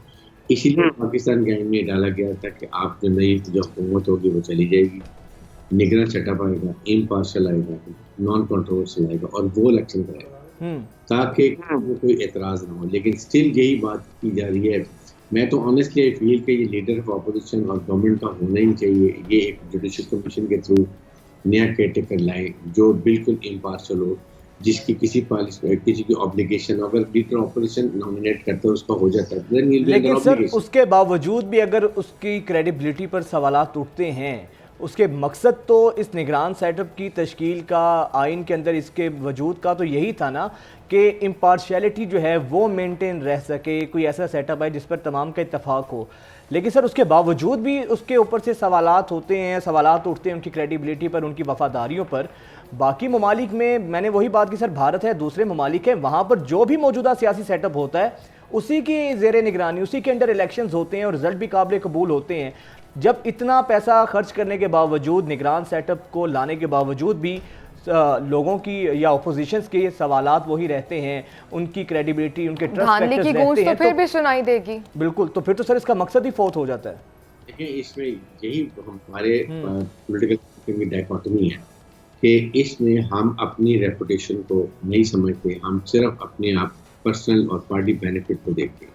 अगर पाकिस्तान के इंटरेस्ट को देखेंगे, पाकिस्तान में फेयर इलेक्शन को देखेंगे, दुनिया के ऑब्जर्वर्स आते हैं पाकिस्तान में बाहर से, वो आके इसको मॉनिटर करते हैं। अगर हमें अपनी इन चीज़ों का ख्याल हो तो हम बिल्कुल इम्पार्शियल सिलेक्ट कर सकते हैं, लेकिन हमें ज़ाती पार्टी इंटरेस्ट के अलावा पाकिस्तान की किसी को परवाह नहीं। Nobody post what is Pakistan के इंप्रेशन के जा रहा वर्ल्ड के अंदर। इसीलिए केयरटेकर रखे गए थे कि जी पाकिस्तान में हमारे पॉलिटिशियन इस काबिल ही नहीं है कि वो एक इम्पार्शियल बिल्कुल फेयर एंड फ्री वो आप सिलेक्ट कर सकें केयरटेकर में प्राइम मिनिस्टर को। सो आई थिंक बिग लेसन कि अभी तक ये जो कर रहे हैं उससे फर्क बेसिकली देखें, काम है इलेक्शन कमीशन। इलेक्शन कमीशन ने काम करवाना है और केयर टेकर ने उनको तमाम एनवायरनमेंट देनी है कि उसमें आपने फौज देनी है, आपने टैक्सी देनी है, अपने रेंजर देने हैं, ये सब ब्रिगेडियर रिटायर्ड हारिस नवाज साहब हमारे साथ मौजूद थे, शुक्रिया आपके वक्त का। और वजाद इतना बड़ा कोई मामला नहीं है, ये इतना बड़ा कोई तोप चीज़ भी नहीं है जिस पर इतना टाइम लगा दिया जाता है और इतना उसको कंट्रोवर्शियल खुद बना देते हैं कि लोग सवालात करने पर बात हो रही है। तो मैं आपको एक और चीज़ बता दूं, कंट्रोवर्सी की बात हो रही है, ये जो निजी ब्रांड्स होते हैं कपड़ों के, बड़े अच्छे लग्जरी ब्रांड्स होते हैं, सेल लगाती हैं और अभी एंड ऑफ समर सेल चल रही है, काफ़ी ब्रांड्स पर चल रही है। फैसलाबाद में भी ऐसे ही एक बहुत बड़े ब्रांड ने सेल लगाई और वहाँ पर लोगों ने आके वो अपने इखलाकियात का एक नज़ारा पेश किया कि आप इमेजिन नहीं कर सकते। ये आप देखें, सेल पर लोग आए हैं पैसे ख़रीदने, यानी एक लग्जरी ब्रांड पर कोई गरीब बंदा तो सेल पर चीज़ें परचेज़ करने नहीं आया होगा। ये लग्जरी ब्रांड है वजाहत। और आप देखें कि एक तो बदनज़मी देखने में आती है और यहाँ पर लड़ाई हुई है बाकायदा, पहले औरतों की लड़ाई हुई है, उसके बाद बंदों ने उन आदमी भी शरीक हो गए, आदमी भी शरीक हुए, गोलियां चली, बाकायदा पर्चे हुए हैं। अब ये अंदाजा, ये सारी चीज़ें ठीक है हुई। सबसे बड़ी चीज़ जो इससे जाहिर होती है कि हम लोग एक चीज़ तो वाज़ेह करती है, महज़्ज़ब कौम, दूर दूर तक हमारा महज़्ज़ब तहज़ीब से, शाइस्तगी से, अखलाकियात से हमारा ताल्लुक़ नहीं है। एक सेल हुई है, एक जानिब आप देखें, दूसरा एक बहुत बड़ा सवालिया निशान ये भी है कि आयशा, कोई भी ऐसा जहाँ पे 4 से 5 लोग होते हैं हमारा सिस्टम बैठ जाता है। अब देखें ना इस सेल के अंदर क्या हुआ है कि हाथापाई तक मामला पहुंचा, फिर मर्दों की इन्वॉल्वमेंट हुई, गोलियां चली, लोग गिरफ्तार हुए हैं एक ब्रांड की सेल के ऊपर। इतनी क्या आफत है, इतनी क्या आफत है। आपको अगर आपने करना है, आप ऐसे सेल को देखकर टोलियों की तरह झपटते हैं जैसे पता नहीं उसके अलावा कुछ और मसले ही नहीं है, जैसे मुफ्त मिल रहा है। अच्छा, ये लोग ऐसे जाते हैं जैसे फ्री मिल रहा है, यहाँ पर पैसे नहीं देने पड़ेंगे। भाई जनाब, अगर एक 5000 की चीज़ है वो 2500 में आपको अगर मिलने वाली है या 3000 में मिलने वाली है, डेफिनेटली उसकी प्राइस तो आपने पे करनी है। और आप अगर तरीके से अपनी लाइन में चलें और थोड़ा सा नज़्म ज़ब्त का मुजाहरा करें, थोड़ा सा सिविलाइज्ड होने का मुजाहरा करें, तो आपको भी चीज़ मिल जाएगी। अच्छा वजाहत, यहाँ पर एक तो 6 बंदों पर पर्चे भी हुए हैं जो लड़ाई हुई है, और जो इंतज़ामिया यहाँ पर, उनको भी थोड़ा सा चाहिए कि आप जब सेल कर रहे हैं उनके खिलाफ भी कोई एक्शन होना चाहिए कि आप इतना अट्रैक्टिंग सा लिख कर लगा रहे हैं फ्लैट 50, तो आधी आवाम तो अट्रैक्ट होगी और आपके वहां पर स्टोर में इतनी जगह ही नहीं है लोगों मेरा ये ख्याल है कि हर चीज़ पे आके अगर कानून नहीं लेना है, कुछ बतौर जिम्मेदार शहरी हमारी भी जिम्मेदारी होती है। अब ये जो खवातीन आप देख रही हैं, ये कोई अनपढ़ गवार या जाहिल तो है नहीं है, पढ़ी लिखी खवातीन हैं, अच्छे घरों के लोग हैं। इससे ये एक इसकी झलक सामने आती है। वो देखें ना, जिस तरह एक मर्द जूतों से किसी की पिटाई कर रहा है। अब आप ये देखें कि ये एक शहर के अंदर हुआ है, एक अर्बन एरिया के अंदर हुआ है और पढ़े लिखे लोग हैं, तो हर जगह पर कानून आए आपका, तो फिर हमारी क्या जिम्मेदारी है, हमारी कोई अखलाकी। स्टोर देखें, ये लग्जरी स्टोर्स है, यहाँ पर वही लोग आते हैं, अपर मिडिल क्लास कह लें इसको, जो ब्रांड्स पहनती है, जो आम ये ठेले से लेकर तो कपड़े पहनते नहीं हैं। और ये देखें खवातीन। अच्छा मज़े की बात है, पहले खवातीन ने लड़ाई की है, फिर आदमी भी इसमें इन्वॉल्व होगी। ये अपनी औरतों को समझाने के लिए नहीं गए हैं कि भाई ऐसी हरकतें नहीं करो, वो खुद शामिल हो गए और लड़ रहे हैं। बर्दाश्त मुल्क नहीं के है। अंदर हमारी दो इंतहाएं हैं, किसी को दाल रोटी के पीछे लड़ाई कर रहा है और कोई लग्जरी ब्रांड्स के लिए लड़ाई कर रहा है। ये दो इंतहाएं हैं, यही दो निज़ाम है जो हमारे मुल्क के हालात को इस नहज तक पहुँचा रहे हैं। हम हाजिर होते हैं ब्रेक के बाद। स्टे विद अस।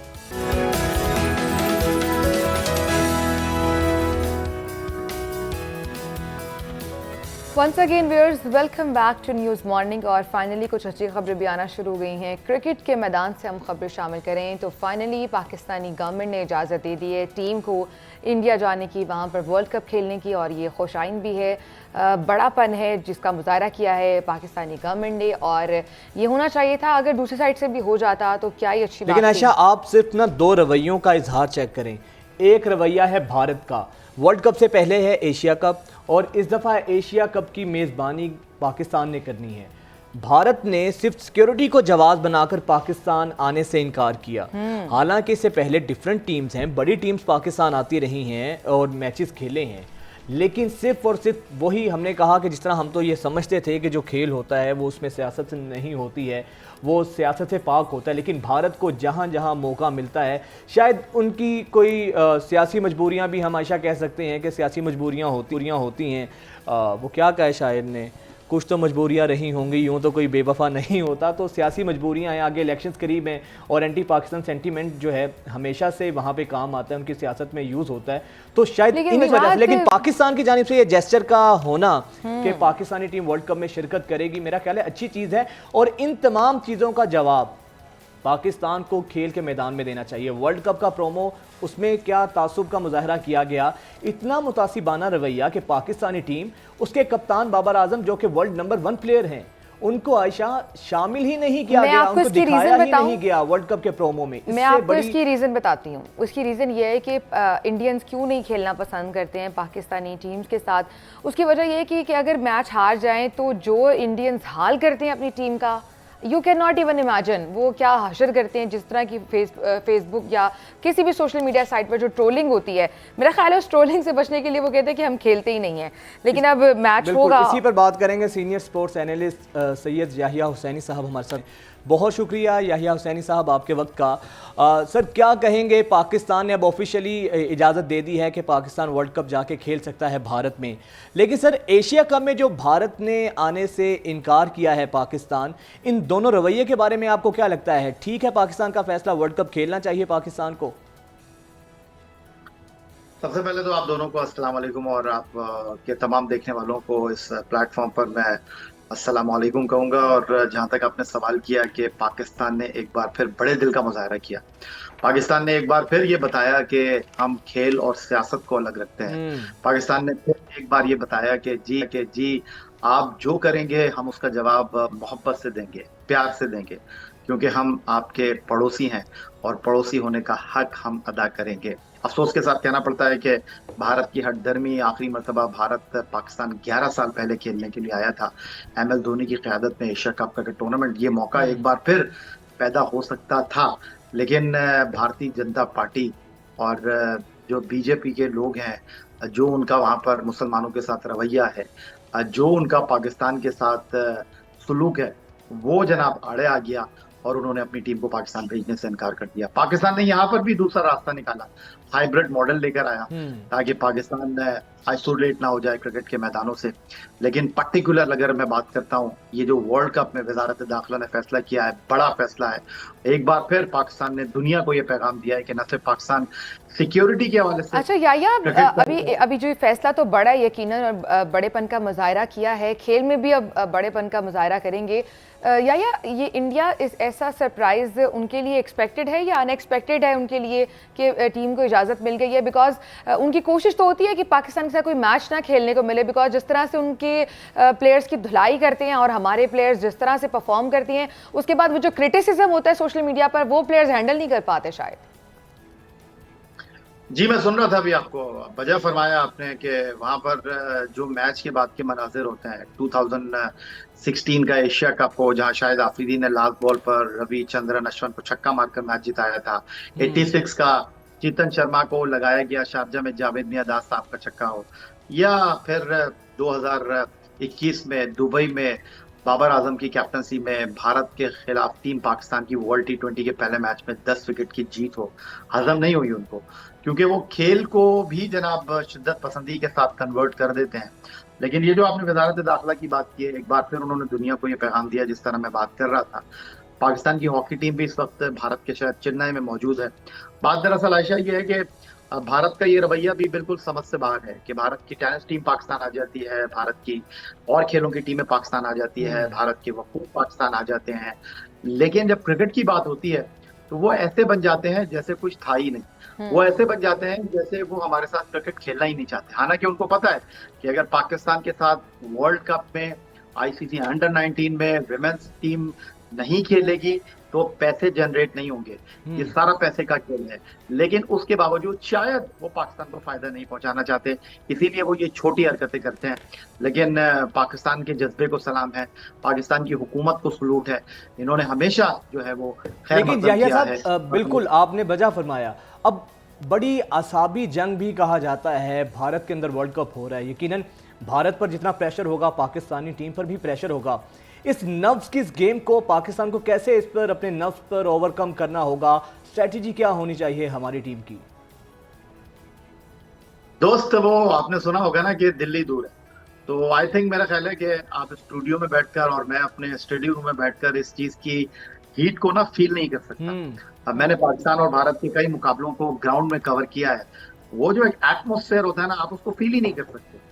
आप जब पाकिस्तान भारत के मैच शुरू होने वाले होते हैं, जो यहाँ पर एक एटमोस्फेयर क्रिएट होता है, हम मीडिया के ऊपर देखते हैं, सोशल मीडिया के ऊपर देखते हैं, लेकिन वो जो ग्राउंड के अंदर शिद्दत होती है ना, आप उसको फील ही नहीं कर सकते।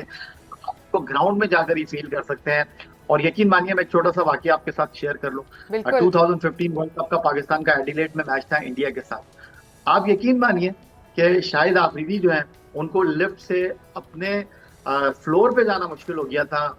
इतना एंटिसिपेट लोग कर रहे थे, लोग उनके साथ इतनी तस्वीर बनवाना चाहते थे।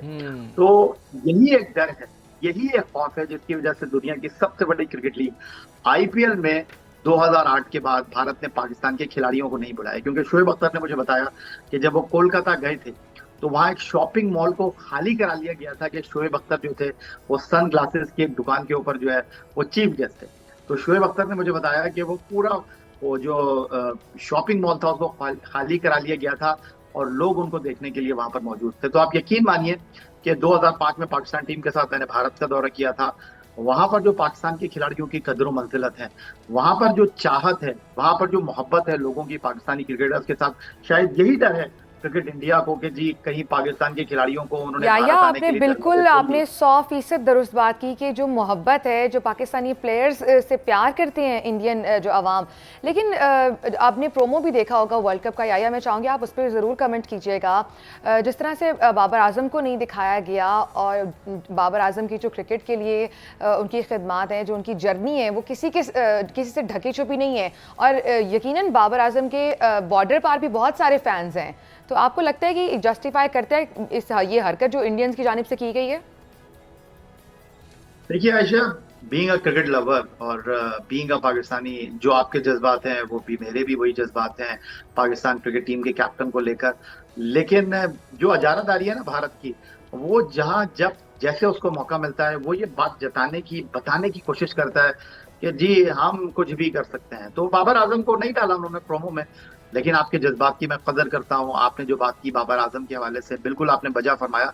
लेकिन आई थिंक मेरा ख्याल है बाबर आजम या पाकिस्तान के दीगर क्रिकेटर्स को इन चीजों की जरूरत नहीं है। हम ग्राउंड में जवाब देना जानते हैं, और जब हम ग्राउंड में उनको जवाब देंगे, जब उनके दांत खट्टे करेंगे, तो वो जो शॉट्स हैं, वो जो एक गाना बनाया था ना भारत ने 2015 मौका मौका, और वो उनके मुंह पर जाकर लगा 2021 में जब दुबई में हमने उनको वर्ल्ड T20 में हरा दिया। वो मिथ भी खत्म कर दी कि जी वर्ल्ड कप में हम भारत से नहीं जीतते। तो डर खौफ तो उनके ऊपर होगा, हमारे ऊपर नहीं होगा। जब हम भारत को जाकर फेस करेंगे, और मोदी के गढ़ में जब हम गुजरात के अहमदाबाद नरेंद्र मोदी क्रिकेट स्टेडियम में खेलेंगे, तो दबाव उनके ऊपर होगा, हमारे ऊपर नहीं होगा। इसी को कहते हैं घुस के मारना। अल्लाह करे पाकिस्तान घुस के मारे, अच्छा परफॉर्म करे। बहुत ज़्यादा उम्मीदें हमारी टीम से हैं। अच्छा याहिया साहब, ज़रा टीम कॉम्बिनेशन पर बात कर लेते हैं। आपको क्या लगता है, अभी हमने श्रीलंका में देखा कि साउथ शकील हैं या अबरार अहमद हैं, इन्होंने बड़ा बेहतर परफॉर्म किया। आपको लगता है कि जो टीम कॉम्बिनेशन है उसके अंदर साउथ शकील को भी मौका मिलना चाहिए, जो भी ऐसा यंग टैलेंट है उसको वर्ल्ड कप में एक चांस देना चाहिए? वरना अमूमन होता ये है कि जो खिलाड़ी टेस्ट में अच्छा परफॉर्म करता है उस पर एक लेबल सा लग जाता है कि यार टेस्ट के लिए ही बेहतर है, यहीं पर इसको यूटिलाइज करेंगे। दुरुस्त कहा आपने, लेकिन पाक इंडिया क्रिकेट से हटकर अगर हम रियलिटी की बात करते हैं, तो देखें प्लेयर पावर तो है पाकिस्तान टीम में, और नो डाउट रिजवान और बाबर इंडिविजुअल ब्रिलियंस के ऊपर आप उनको तमाम बॉक्सेस को टिक करेंगे, उनको 100 में से 102 देंगे। लेकिन जो वनडे टीम में मैं अब भी इस बात पर कायल हूं कि रिजवान आपके बैटिंग ऑर्डर को डिस्टर्ब कर रहे हैं। आप सबू शकील को टीम में शामिल करने की बात कर रहे हैं, उनकी फॉर्म को यूटिलाइज करना चाहिए। बिल्कुल करना चाहिए। लेकिन आप सऊद शकील को जो टीम में लेकर आएंगे तो इमाम के साथ फखर इनिंग का आगाज करेंगे, नंबर 3 पर बाबर बैटिंग करेंगे, नंबर 4 पर बैटिंग करने के लिए रिजवान आते हैं। ना वो ऊपर जा सकते हैं ना वो नीचे आ सकते हैं। तो इफ अगर आप सऊद शकील को टीम में शामिल करने की बात कर रहे हैं, बुरा नहीं होगा उनको नंबर 4 पर खिलाना, क्योंकि वर्ल्ड कप भी एशियन कंडीशन में है, एशिया कप श्रीलंका में है, जहां सऊद शकील ने बहुत अच्छी कारकर्दगी का मुजाहरा किया। और ऐसा नहीं है कि सऊद शकील वनडे क्रिकेट नहीं खेले हैं, वो बिल्कुल आशना नहीं है वनडे क्रिकेट से। 5 एक रोजा मैच में पाकिस्तान के लिए खेल चुके हैं, उनको टीम में आप बिल्कुल शामिल कर सकते हैं। लेकिन कुछ टीम की जो इंटरनल पॉलिटिक्स है, अजारादारी है, आई थिंक वो हमारे लिए बड़ा सीरियस कंसर्न है। अच्छा याया, हम समटाइम्स देखते हैं कि बाबर का बल्ला कभी नहीं चल पाता, या फ़खर उस तरह से या करते हैं तो 100 करते हैं, नहीं करते तो फिर 10 पर ही आउट हो जाते हैं। और ऐसी सिचुएशन में मिडल ऑर्डर का स्ट्रॉन्ग होना कितना मैटर करता है, और मिडल ऑर्डर में हमें कौन कौन से आपको लगता है कि नए नाम आ सकते हैं जो बहुत अच्छा मिडल ऑर्डर को संभालें और मैच विनिंग परफॉर्मेंस दे सकें?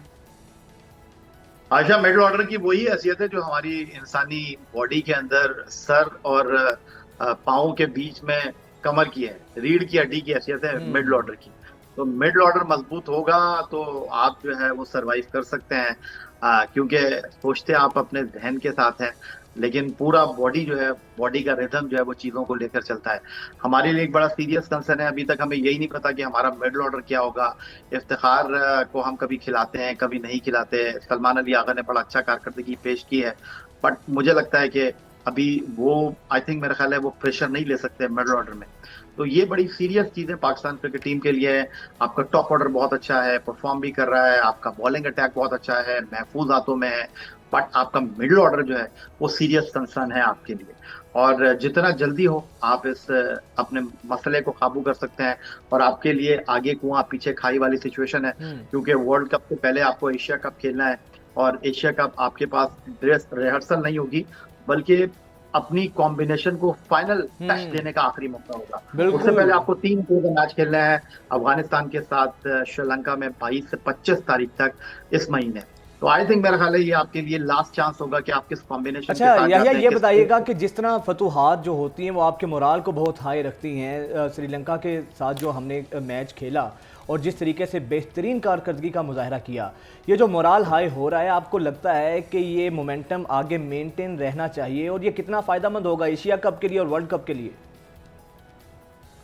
देखिए, बात दरअसल ये है कि हमने टेस्ट क्रिकेट खेली है, 6 महीने से हम वनडे क्रिकेट ही नहीं खेले, और वनडे क्रिकेट का ये वर्ल्ड कप है, 50 ओवर का ये वर्ल्ड कप है, और हमने टेस्ट क्रिकेट में बहुत अच्छी कारकर्दगी का मुजाहरा किया। और अब हम एशिया कप भी 50 ओवर का खेलने जा रहे हैं, वर्ल्ड कप भी 50 ओवर का खेलने जा रहे हैं, और हमारे जो खिलाड़ी हैं वो अजीबोगरीब मसले से दो चार हैं। अमेरिका में खेलते हैं, वहां से सफर करके कनाडा आते हैं, वहां से सफर करके श्रीलंका आते हैं। तो एक अजीबोगरीब सा साइकिल हमारे खिलाड़ी फेस कर रहे हैं, और वो भी T20 क्रिकेट खेल रहे हैं, वनडे क्रिकेट वो भी नहीं खेल रहे। तो अब वनडे क्रिकेट में आना, अपने आप को एडजस्ट करना, आई थिंक बिग क्वेश्चन होगा पाकिस्तान टीम के लिए, बट उम्मीद पर दुनिया कायम है। या बिल्कुल, हमने ये भी देखा PSL में भी हमें T20 प्लेयर्स मिले और बहुत अच्छे प्लेयर्स मिले, लेकिन ये वनडे मैचेस हैं, इसमें आपको लगता है कोई नया प्लेयर भी सामने आ सकता है, और ये बहुत बड़े मैचेस हैं, हाई वोल्टेज मैचेस हैं, नए टैलेंट को मौका देना आपको लगता है सही होगा? देखिए, पाकिस्तान की जो 15 रुकनी टीम वर्ल्ड कप में पार्टिसिपेट करेगी, सिर्फ 1-2 नाम आपके लिए हैरानी का सबब बन सकते हैं। अदरवाइज मैं भी आपको कागज और पेन दूंगा तो आप भी पाकिस्तान उन खिलाड़ियों का खुलासा कर देंगी। बाबर आजम, रिजवान, नसीम शाह, शाहीन शाह अफरीदी, हारिस रऊफ, ये तो आप भी लिख देंगी। सिर्फ 1-2 खिलाड़ी जो है वो मेरा ख्याल है शायद आपके लिए सरप्राइज एंट्री हो सकते हैं। कौन से? अब वो आप ये कह लें कि उनका फोन तगड़ा होगा, उनकी अप्रोच तगड़ी होगी, क्योंकि आपको पता है कि पाकिस्तान में अगर आपके पास अच्छा फोन नंबर है। अच्छा याया, तो आपकी मौजूदगी का फायदा उठाते हुए लास्टली क्विकली इस पर कमेंट कर दीजिएगा कि अभी जैसे अब ज़का अशरफ साहब आ गए हैं, चेयरमैन PCB जो पुराने थे वो अब नहीं रहे हैं, आपको लगता है ये जो तब्दीलियां हो रही हैं ये टीम पर, उनके प्लेयर्स की परफॉर्मेंस पर कितना इफेक्ट कर सकती हैं? बिल्कुल इफेक्ट तो हो सकती है, बट ज़का अशरफ साहब ने जो है वो एक अच्छी सोच का मुजाहरा किया है, और 2 दिन पहले उनको इंटरव्यू मैंने किया तो उन्होंने कहा कि हम फिलहाल चेंज नहीं कर रहे। हम तसलसल के साथ जाना चाहते हैं। बाबर आजम ही वर्ल्ड कप में पाकिस्तान के कप्तान होंगे, तो बिग रिलीफ है ये बाबर आजम के लिए। डायरेक्टर क्रिकेट में अक्सर जो ऑनलाइन कोचिंग कर रहे हैं, अजीब गरीब सूरत हाल से हम दो चार हैं, उनके बारे में भी उन्होंने कहा कि उनको तब्दील करने का वर्ल्ड कप, एशिया कप में हमारा कोई इरादा नहीं है। लेकिन ये मैं जरूर आपके सामने गोशगुजार करूंगा कि अगर आपके हवाले से कोई बात हो रही हो कि जी आपने ये करना है, आप ये अच्छा नहीं कर रहे, और आपके कानों में वो बात पड़ जाए, तो ऐसा नहीं है कि इंसान होते हुए आप नॉर्मल रहे, आपको रिपोर्ट तो है। तो बिल्कुल क्रिकेट बोर्ड में जो तब्दीलियां आती हैं, मानी गए, रमीज गए, सेठी गए, जका अशरफ साहब आए, ऐसे नहीं हो सकता कि जनाब चीजें तब्दील नहीं होती। तो बिल्कुल दबाव होगा खिलाड़ियों के ऊपर, थोड़ा हिलजुल जरूर होगी, बट एज ए प्रोफेशनल उनको ग्राउंड में जाना चाहिए और परफॉर्म करना चाहिए। बहुत बहुत शुक्रिया सैयद याया हुसैनी, सीनियर स्पोर्ट्स तज्जिया का मौजूद थे, और याया की मौजूदगी का हमने भरपूर फ़ायदा उठाया है। और ये डिबेट ऐसी है क्रिकेट लवर्स के लिए, क्रिकेट के चाहने वालों के लिए, कि इस पर बहस ख़त्म ही नहीं हो सकती। ख़त्म नहीं हो सकती। लेकिन सैयद याहिया ने सबसे खूबसूरत बात ये की है कि जिस तरीके से भारत ने पाकिस्तान के साथ एक मुतासिबाना रवैया रखा है, एशिया कप में पाकिस्तान ना आकर जो उसने इनकार किया है पाकिस्तान आने से, फिर उसके बाद वर्ल्ड कप प्रोमो में जिस तरह पाकिस्तान को निगलेक्ट किया गया है, नज़रअंदाज किया गया है, इन सब का जवाब पाकिस्तान के पास एक ही है। वो जवाब ये है कि हम उनके होम ग्राउंड में उनके घर में घुसकर उनको मारें, और अपनी जीत के साथ इन तमाम तर जो ओछी हरकतें की हैं, जो तमाम तर पाकिस्तान के साथ ये रवैया रखा गया है, इसका जवाब खेल के मैदान में ही दिया जा सकता है। बिल्कुल, खेल के मैदान में हम जवाब देंगे, और ऐसा जवाब देंगे कि आप याद रखेंगे। हाजिर होते हैं ब्रेक के बाद, हमारे साथ रहिएगा।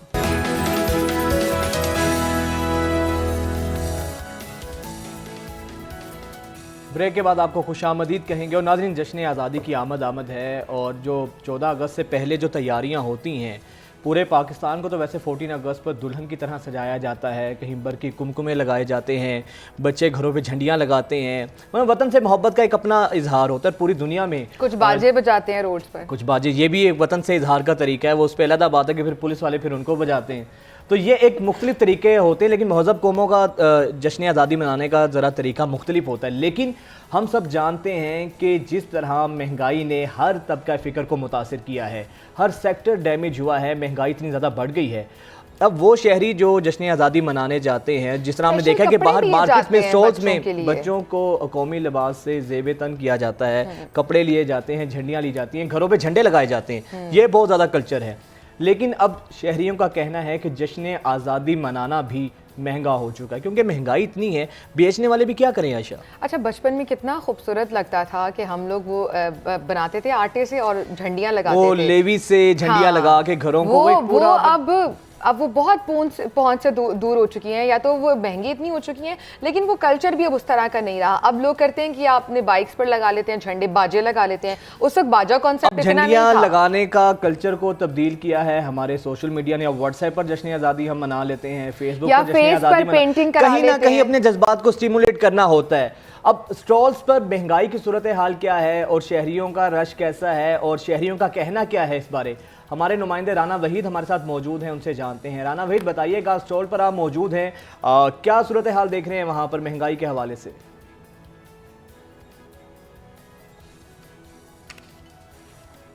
आज़ादी की जो आमद है और एक हफ्ता अभी बाकी है, और बड़ी तादाद में जो पाकिस्तानी हैं, लाहौरी हैं, वो अपना स्टॉलों का रुख कर रहे हैं। इस वक्त देख रहे हैं हम झंडे खरीद रहे हैं, झंडियाँ खरीदी जा रही हैं, बैजेस खरीदे जा रहे हैं, एयर बैंड्स हैं बच्चों के लिए, मुख्तलिफ तरह के जो खिलौने हैं वो भी जश्न आज़ादी के रंग बिरंगे हुए हैं, वो भी यहाँ पे स्टॉल एक पे मैं इस वक्त मौजूद हूँ। यहाँ पे अगर मेरा कैमरामैन फिजान आपको दिखाए कि ये स्टॉल के ऊपर जो है वो खरीदो फरोख्त का सिलसिला जो है इस वक्त जारी है। मुख्तलिफ तरह की जो चीज़ें हैं, ये बैंगल्स हैं, ये खरीद रहे हैं, इनसे बात भी करते हैं। ये बैंगल्स खरीद रही हैं आप?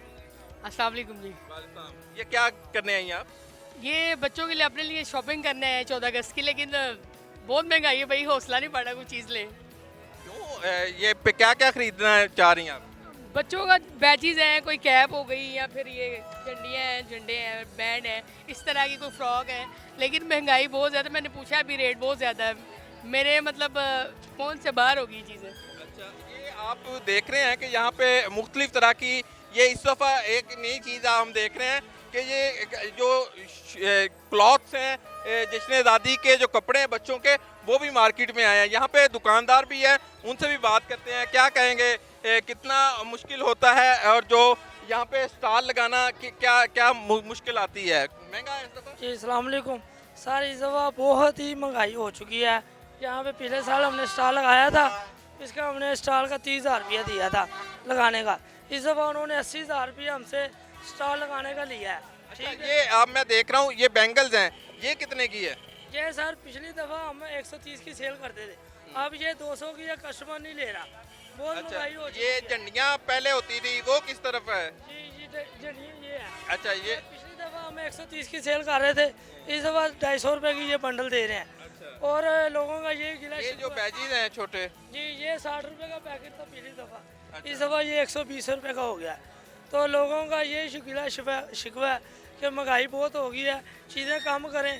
तो हम कैसे करते हैं, हमें पीछे से चीज़ में आप ये देख रहे हैं कि ये यहाँ पे स्टॉल के ऊपर मुख्तलिफ ब्रांड्स की जो जश्न आज़ादी के सिलसिले में जो स्पेशल ख़रीदारी होती है वो लाहौरी करते नज़र आते हैं। और जो गाहक है, बच्चे बड़े सब जो हैं इस वक्त मसरूफ़ हैं, चूँकि एक हफ़्ता बाकी है और जश्न आज़ादी के लिए कोई झंडी खरीद रहा है, कोई झंडियाँ खरीदने में मसरूफ़ है और कोई बड़े झंडे की तलाश में नज़र आता है। मेरे साथ इधर गाहक हैं, उनसे बात करते हैं क्या कर रहे हैं बाज़ार में। जी बच्चों को शॉपिंग करवाने के लिए आए हैं 14 अगस्त के लिए, लेकिन देख रहे हैं कि यहाँ पे रेट्स जो है ना पिछली निस्बत से काफ़ी ज़्यादा हाई हो चुके हैं। यानी कि 500 की जो चीज़ें लेके जाते थे वो 1000 में मिल रही हैं, तो काफ़ी ज़्यादा एक्सपेंसिव हैं।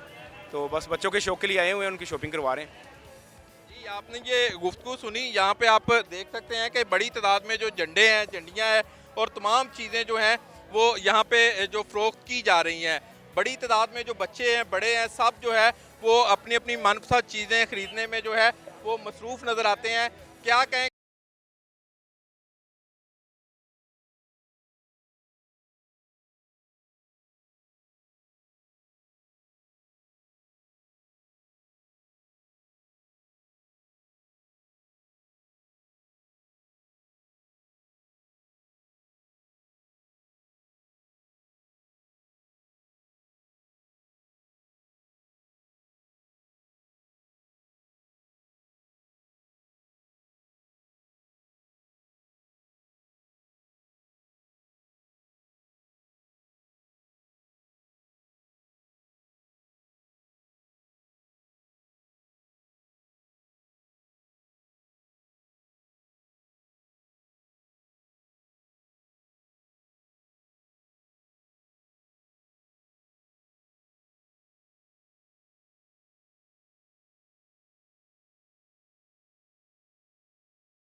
तो जनाब कौमी फूल चंबेली की तो हमने बात की है, और इसकी सबसे ज़्यादा चीज़ जो मुझे फैसिनेट करती है वो इसकी खुशबू, इसकी फ्रेगरेंस इतनी खूबसूरत, इसकी इतनी मज़े की मशहूर कुन इसकी वो खुशबू होती है, शायद इसीलिए इसको कौमी फूल का दर्जा दिया गया है। लेकिन अब कौमी फूल के बाद हम बात करेंगे फलों के बादशाह आम की।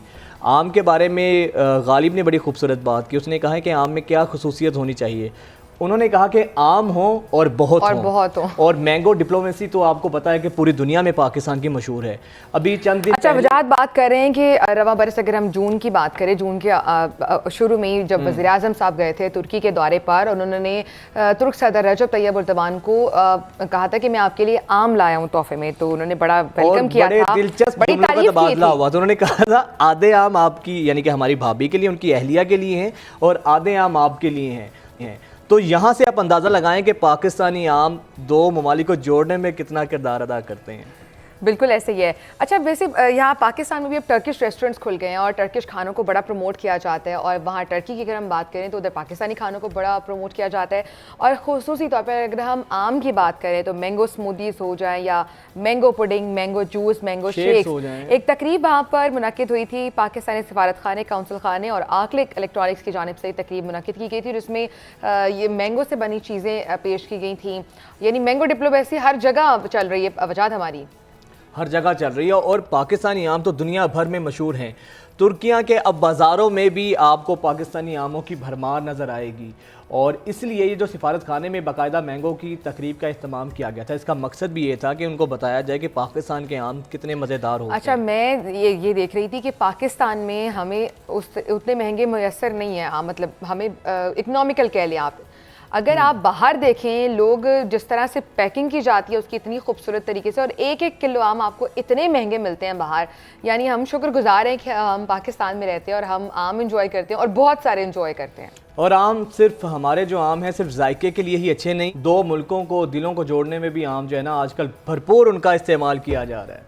ब्रेक लेते हैं, stay with us. Once again viewers, welcome back to news morning. और अभी आपको पता है कि बरसात का मौसम है, मानसून का मौसम है, बारिश हो रही है और एक नया बारिश का स्पेल भी होने वाला है। और जब बारिशें होती हैं, बरसात का मौसम आता है तो बहुत सी बीमारियां भी अपने साथ लेकर आते हैं, जिसमें टॉप ऑफ द लिस्ट है हैज़े की बीमारी हो जाए या मलेरिया की, और पेट ख़राब के तो इतने केसेस आते हैं। इवन आपके घर में 2-4 बंदों का पेट ख़राब बरसात में मामूल की बात होती है। और अगर हम फैक्ट्स एंड फिगर्स की बात करें तो इदारा सेहत की रिपोर्ट ये बता रही है हमें कि मुल्क में 89,000 के करीब अफराद हैं जिनमें हैज़े की तशख़ीस हुई है, और उनमें सबसे ज़्यादा मरीज़ ऐसे हैं जिनका ताल्लुक सिंध से है। अच्छा, ये तो वो आपने सिंध इज़ द प्रोविंस जहाँ के लोग सबसे ज़्यादा सैलाब हो जाए या कोई भी बीमारी हो, वबाई अमराज हो, सिंध के लोग सबसे ज़्यादा इफेक्ट होते हैं। अच्छा, ये तो वो बीमारियां हैं ना, हैज़ा है, मलेरिया है, जो मोटी मोटी बीमारियां हैं।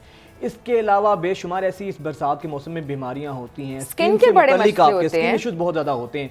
आखिर बरसात के मौसम में इन बीमारियों में इतना इजाफा क्यों होता है और इनसे बचा कैसे जा सकता है? इसी पर बात करने के लिए हमारे साथ डॉक्टर सईद खान साहब जो कि सदर PBSA हैं, वो हमारे साथ मौजूद हैं। बहुत शुक्रिया डॉक्टर साहब आपके वक्त का। सर ये बताइएगा, आखिर बरसात का मौसम है, इसका बीमारियों से क्या ताल्लुक़ है? हम देखते हैं जैसे ही बरसात का आगाज़ होता है, बच्चे क्या, बूढ़े क्या, ख़वातीन क्या, सभी बीमार नज़र आते हैं। जी अस्सलाम वालेकुम, बहुत शुक्रिया प्रोग्राम में इनवाइट करने का। बरसात के मौसम का डायरेक्ट ताल्लुक क्योंकि हमारी सोसाइटी से सफाई और सुथराई से है, और हमारे यहाँ सफाई सुथराई का इतना ख़ास ख्याल नहीं रखा जाता, इसी वजह से बरसात में भी बढ़ जाती है, क्योंकि ये मुताद्दी बीमारी है, यानी इन्फेक्शियस डिजीज, जरासीम से फैलने वाली बीमारियाँ हैं। और बरसात में या इस मौसम में पानी काफ़ी आलूदा हो जाता है, जगह जगह पे गंदगी के ढेर नज़र आ रहे होते हैं, और लोग अक्सर बाज़ारों में जाके इस तरह की खुराकें और शरबतें लेते हैं जो आलूदा होती हैं, जिसमें ये जरासीम मौजूद होते हैं, जिसकी वजह से ये बीमारियां फैलती हैं। तो अब मौसम से डायरेक्टली ताल्लुक़ नहीं है बीमारी का, लेकिन क्योंकि सफाई से ताल्लुक़ है और सफाई का ख़ास ख्याल नहीं रखा जाता, जिसकी वजह से अच्छा डॉक्टर साहब, आप सफाई की बात कर रहे हैं, ज़्यादा ये जो पेट ख़राब हो जाए या मलेरिया के डिसीज़ हो जाए, स्किन के इन्फेक्शन हो जाए, वो बरसात में हमें ज़्यादा देखने को मिलते हैं। शायद बारिशों के बाद जो सूरत हाल है गंदगी की, वो जूं की तू बरकरार रहती है। डॉक्टर साहब, ये जो बीमारी है, स्पेशली पेट ख़राब के इतने केसेस हैं, तकरीबन 90,000 केसेस रिपोर्ट हुए हैं, उनसे कैसे बचा जा सकता है? क्या हिफाजती इक़दाम उठाने चाहिए और किस तरह से उसको ट्रीट किया जाना चाहिए? ये बहुत अहम मसला है, और इसकी जो सबसे अहम वजह है वो पानी है। आलूदा पानी जो है की बीमारी का एक बहुत बड़ा ज़रिया है, और बरसात में स्पेशली जब पानी बहुत ज़्यादा हो जाता है तो सीवरेज का पानी हमारे जो नलके के पानी उससे मिक्स हो जाता है। आपने देखा होगा अक्सरियत जो हमारे यहाँ कराची में स्पेशली लोग नलके का पानी इस्तेमाल करते हैं, और वो जब पानी खोलते हैं तो उसमें से पहले काला पानी आता है गंदा, उसके बाद वो इंतज़ार करते हैं और वो पानी इस्तेमाल होता बाकायदा। तो अगर आवाम सफाई का ख्याल रखें और ये पानी बॉयल करके यानी उबाल के कम से कम पिएँ, मिनरल वाटर तो हर जगह अवेलेबल नहीं है, लेकिन ये हम कर सकते हैं कि पानी को उबाल के बाकायदा और साफ़ पानी इस्तेमाल करें, तो 90% से ज़्यादा हम जो पेट की बीमारी है उससे हम महफूज रह सकते हैं। तो आवाम की बहुत बड़ी इसमें पार्टिसिपेशन की ज़रूरत है। अच्छा डॉक्टर साहब, मेरा हम एक पर्सनल सवाल भी आपसे है, क्योंकि अभी अभी मैं ये सेगमेंट जब हम कर रहे थे वजाहत, अभी मैं आपसे बात भी कर रही थी ब्रेक में कि मच्छरों का ये सीज़न है, या कोई भी जब मौसम चेंज होता है, एक मौसम से दूसरे मौसम की तरफ हम जाते हैं तो मच्छर का सीज़न आ जाता है और बहुत ज़्यादा इरिटेटिंग भी होते हैं। तो मलेरिया किस हद तक इफ़ेक्ट करता है इस मौसम में, और उसकी अलामात क्या होती हैं, और उससे बचाव किस तरह से मुमकिन है? ये क्लाइमेट चेंज का जो फिनोमिना है, ये न सिर्फ मौसम और गर्मी सर्दी को मुतासर करता है, बल्कि ये बीमारियों को भी इफ़ेक्ट करता है। और खुसूसन पिछले साल से जितनी बारिशें और सैलाब आया, अभी तक वो पानी कड़ा है। और पिछले साल जितनी डेंगू की केसेस रिपोर्ट हुए, ख़तरा है कि उससे ज़्यादा केसेस रिपोर्ट होंगे जब भी ये मानसून की बारिशें ख़त्म होंगी। और मच्छर जो पिछले साल मच्छरों ने अंडे दिए, वो अब तक वहाँ पे पड़े होंगे, जिसमें पानी उनको मिलेगा तो वहाँ से मच्छर निकलना शुरू होंगे और उसमें काफ़ी सारे डेंगू के मच्छर होंगे। तो अगेन मैं हुकूमत से भी गुजारिश करूँगा, लेकिन आवाम से मेरी अपील है कि वो अपनी हिफाजत खुद करें, क्योंकि जब भी ये मच्छर इनको काटेंगे तो बीमारी फैलेगी। तो मच्छरों के अफजाइश को रोकना चाहिए, कड़े पानी को कोशिश करनी चाहिए कि पानी कड़ा ना रहे, मच्छरदानियों का इस्तेमाल करना चाहिए, और बीमार अद्वियात जहाँ जहाँ पॉसिबल है वो वहाँ पे ठीक है सर, ये तो आपने बताया बिल्कुल, ये तमाम तर एहतियाती तदाबीर हमें खुद ही इसका ख्याल रखना होगा। सर, आजकल हम ये सुनते हैं कि ये गर्दन तोड़ बुखार हो गया है इस बच्चे को। ये गर्दन तोड़ बुखार सर क्या है? इसकी बड़ी हम ये बात सुनने को मिलती है। ये किस तरह का बुखार होता है और बड़ा डेंजरस होता है? बच्चा इसे कैसे जा सकता है? अगेन मैं ये कहूँगा कि बहुत सारी बीमारियों की जड़ जो है वो सफाई है। और गर्दन तोड़ बुखार भी जिसको हम मेनिंजाइटिस कहते हैं, वो यूजुअली जो बैक्टीरिया है उससे फैलता है। बुखार होता है जिस्म में, और उसके बाद ये जो नर्वस सिस्टम है उसको मुतासर करता है, और गर्दन की अकड़ जाती है बच्चों में स्पेशली। तो ये बैक्टीरिया या कुछ वायरसेस भी ये बीमारी कॉज करते हैं। तो वालिदैन को स्पेशली कोशिश करनी चाहिए कि अपने बच्चों को बिल्कुल महफूज रखें और उनको सफाई सुथराई का ख़ास ख्याल रखें। बीमारी एक जगह से दूसरा मुंतकिल होती है, खुदा न खास्ता कोई बच्चा बीमार है तो उसको अलग रखें, ताकि उसकी जो इस्तेमाल की चीज़ें दूसरे बच्चे उसको डायरेक्ट इस्तेमाल ना करें, ताकि वो बीमारी वहाँ से फैले ना। तो पहले प्रिवेंशन करनी चाहिए बीमारी की। प्रिवेंशन की इस तरह हमने बात की कि सफाई का ख्याल रखना चाहिए, लेकिन अगर कोई बीमार हो जाए तो उसको दूसरी जगह स्प्रेड होने से बचाना चाहिए, ताकि दूसरे लोग डॉक्टर साहब ये जानना चाह रहे हैं आपसे कि इसकी अलामात क्या होती हैं गर्दन तोड़ बुखार की, क्यों होता है ये, और इसके क्या सिम्टम्स होते हैं, किस तरह से इसको ट्रीट किया जाता है बच्चों में?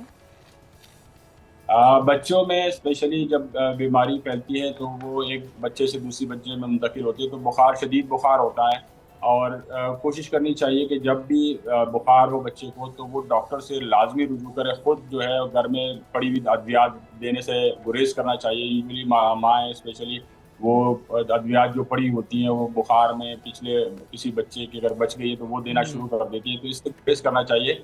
और अपने जो मालिज है, करीबी डॉक्टर है, उससे रुजू करना चाहिए, ताकि वो उसकी बाकायदा तशख़ीस करें और जो भी अद्वियात की ज़रूरत हो तो वो उनको दें। गैर ज़रूरी जो एंटीबायोटिक है उसके इस्तेमाल को रोकना चाहिए, क्योंकि हमारे माशरे में एंटीबायोटिक का इस्तेमाल इतना बेदरक हो रहा है, जिसकी वजह से जो ड्रग रेजिस्टेंस है, काफ़ी सारे जो ड्रग वो इफेक्टिव नहीं रही, इसी वजह से कि हम मुसलसल खुद अपनी सेल्फ मेडिकेशन के थ्रू वो अद्वियात बच्चों को और बड़ों को देते रहते हैं, जो कि अब वो मुअस्सर नहीं रही। तो गैर ज़रूरी सेल्फ मेडिकेशन अवॉइड करना चाहिए। अच्छा डॉक्टर साहब, ये बताइएगा कि डाइट के हवाले से ख़ास तौर पे मैं यहाँ पर स्पेसिफिकली बच्चों की बात करूँगा।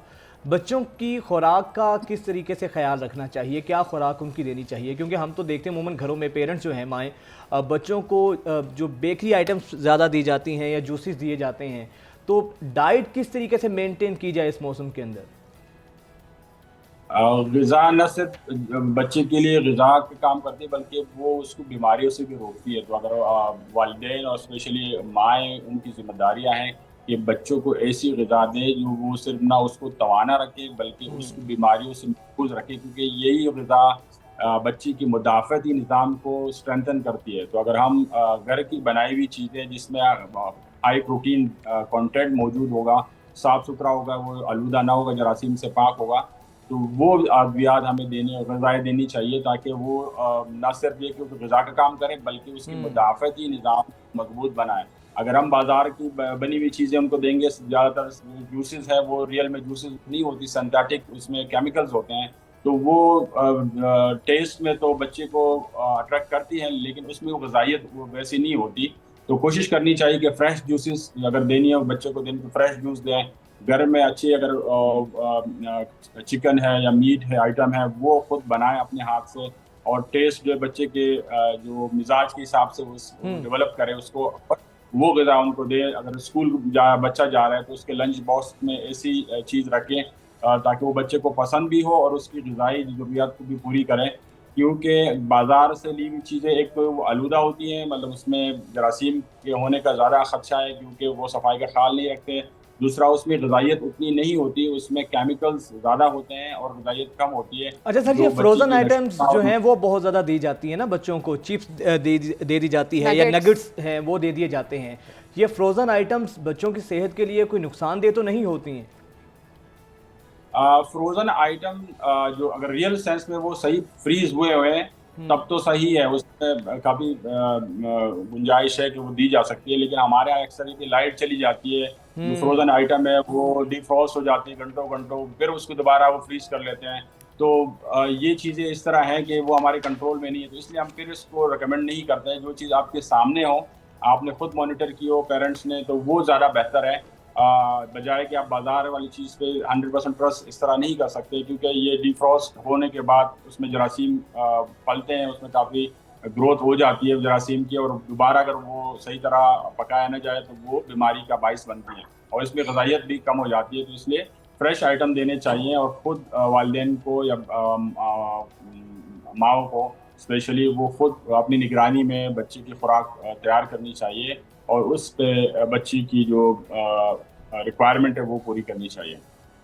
सही। अच्छा ये बताइएगा कि बरसात का मौसम है और बरसात के मौसम में आपको पता है बरसात के बाद हब्स बहुत ज़्यादा हो जाता है, फिर जो फ्रिज के अंदर चीज़ें रखी होती हैं वो भी ख़राब हो जाती हैं और इस मौसम में खाया भी नहीं जाता ज़्यादा, फिर हैज़ा वगैरह की शिकायत भी सामने आती हैं। स्पेसिफिकली सर ये बताइएगा बरसात के मौसम में हम सबको खुराक किस तरह की लेनी चाहिए? कुछ डॉक्टर्स ये कहते हैं कि गोश्त का इस्तेमाल इतना नहीं करना चाहिए, तो सर आप क्या सजेस्ट करेंगे, आइडियल डाइट क्या होनी चाहिए इस मौसम में हमारी? गोश्त का इस्तेमाल एक हद तक ज़रूरी है, लेकिन इतना गोश्त, क्योंकि अभी बकरीद है, लोगों ने पूरा फ्रिज अक्सर जगहों पे भरे होते हैं और वही मुसलसल वही गोश्त इस्तेमाल कर रहे हैं, तो उससे गुरेज करना चाहिए। अभी फ्रेश फ्रूट्स का मौसम है और फ्रेश आपके पास वेजिटेबल अवेलेबल है, तो ये सेहत के लिए बहुत अच्छी हैं, क्योंकि ओबेसिटी काफ़ी एक बड़ा इशू है पाकिस्तान में भी, पूरी दुनिया में भी। तो मुसलसल गोश्त के इस्तेमाल से और चिकनाई के इस्तेमाल से वज़न बढ़ता है, इसकी दिल की बीमारियां बढ़ती, प्रेशर कॉमन हो जाता है। तो उसको कम से कम रख के और उसको रिप्लेस करके फ्रेश वेजिटेबल्स और फ्रूट्स को ठीक है। डॉक्टर सईद खान हमारे साथ मौजूद थे, बहुत शुक्रिया। और बिल्कुल सेहत के हवाले से मेरा ख्याल है वैसे कोई कॉम्प्रोमाइज़ आयशा करना भी नहीं चाहिए।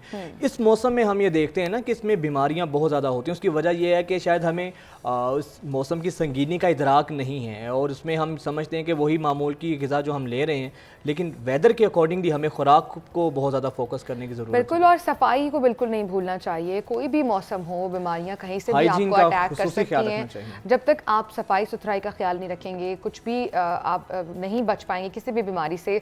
तो साफ़ पानी और साफ़ सुथराई का ख्याल लाजमी रखें। अच्छा, एक और बड़ी इंटरेस्टिंग स्टोरी है। वर्ल्ड ऑफ स्टैटिस्टिक्स ने दुनिया भर की टॉप 10 सियासी जमातों की फहरिस्त जारी कर दी है, जिनमें पाकिस्तान की भी एक जमात है जो 10वें नंबर पर है और सबसे जो टॉप पर है जो सियासी जमात के कारकुनान की तादाद 10 मिलियन बताई गई है जो पाकिस्तान की है। अच्छा, जो टॉप पर जो है अभी तक सियासी पार्टी 180 मिलियन उसके कारकुनान है और वो इंडियन पार्टी है, भारतीय जनता पार्टी। दूसरे नंबर पर चाइनीज कम्युनिस्ट पार्टी है और उसकी तादाद बताई जा रही है जी 98 मिलियन। तीसरे नंबर पर इंडिया की ही एक और जमात है, इंडियन नेशनल कांग्रेस। अंदाज़ा लगाइए कि इंडियन आबादी कितनी ज़्यादा है। खाली इस एक जमात के जो वर्कर्स हैं उनकी तादाद 50 मिलियन है। अच्छा, उसके बाद फिर अमेरिका आ जाता है जो कि 5वें नंबर पर है और अमेरिकन जो डेमोक्रेटिक पार्टी है उसके फॉलोअर्स की तादाद 47.13 मिलियंस हैं।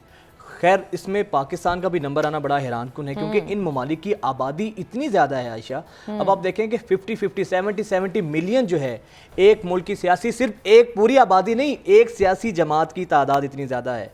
तो ये हैं स्टैटिस्टिक्स। खैर पाकिस्तान में आबादी पर बिल्कुल कंट्रोल करना पड़ेगा और इसके लिए भी कोई कैंपेन्स चलाएं, होनी चाहिए कैंपेन्स भी। अच्छा, जो टर्की की भी एक पार्टी है, 11 मिलियन उसके फॉलोअर्स हैं, AK पार्टी है 7वें नंबर पर, 8वें नंबर पर एथियोपिया की प्रोस्पेरिटी पार्टी है, उसके 11 मिलियन फॉलोअर्स हैं। आम आदमी पार्टी दुनिया की 9वीं बड़ी सियासी जमात है, और जो पाकिस्तान की सियासी जमात है उसकी हम बात करें PTI की, उसके तकरीबन 10 मिलियन फॉलोअर्स। तहरीक इंसाफ के 10 मिलियन फॉलोअर्स हैं, लेकिन इस वक्त पाकिस्तान तहरीक इंसाफ इन 10 मिलियन फॉलोअर्स के बावजूद जिस ज़बूहाली का शिकार है वो भी हमारे सामने अच्छा है। वक्त नहीं चल रहा वक्त आपको पता है पाकिस्तान में सियासी हालात बदलते रहते हैं, आज के हलीफ कल के हरीफ होते हैं और कल के हरीफ आज के हलीफ होते हैं। ये पाकिस्तानी सियासत है, यहाँ पे कुछ भी हो सकता है। प्रोग्राम का वक्त खत्म हो चुका है, कल आपसे फिर इसी वक्त मुलाकात होगी। अपना बहुत सारा ख्याल रखिएगा। अल्लाह हाफ़िज़।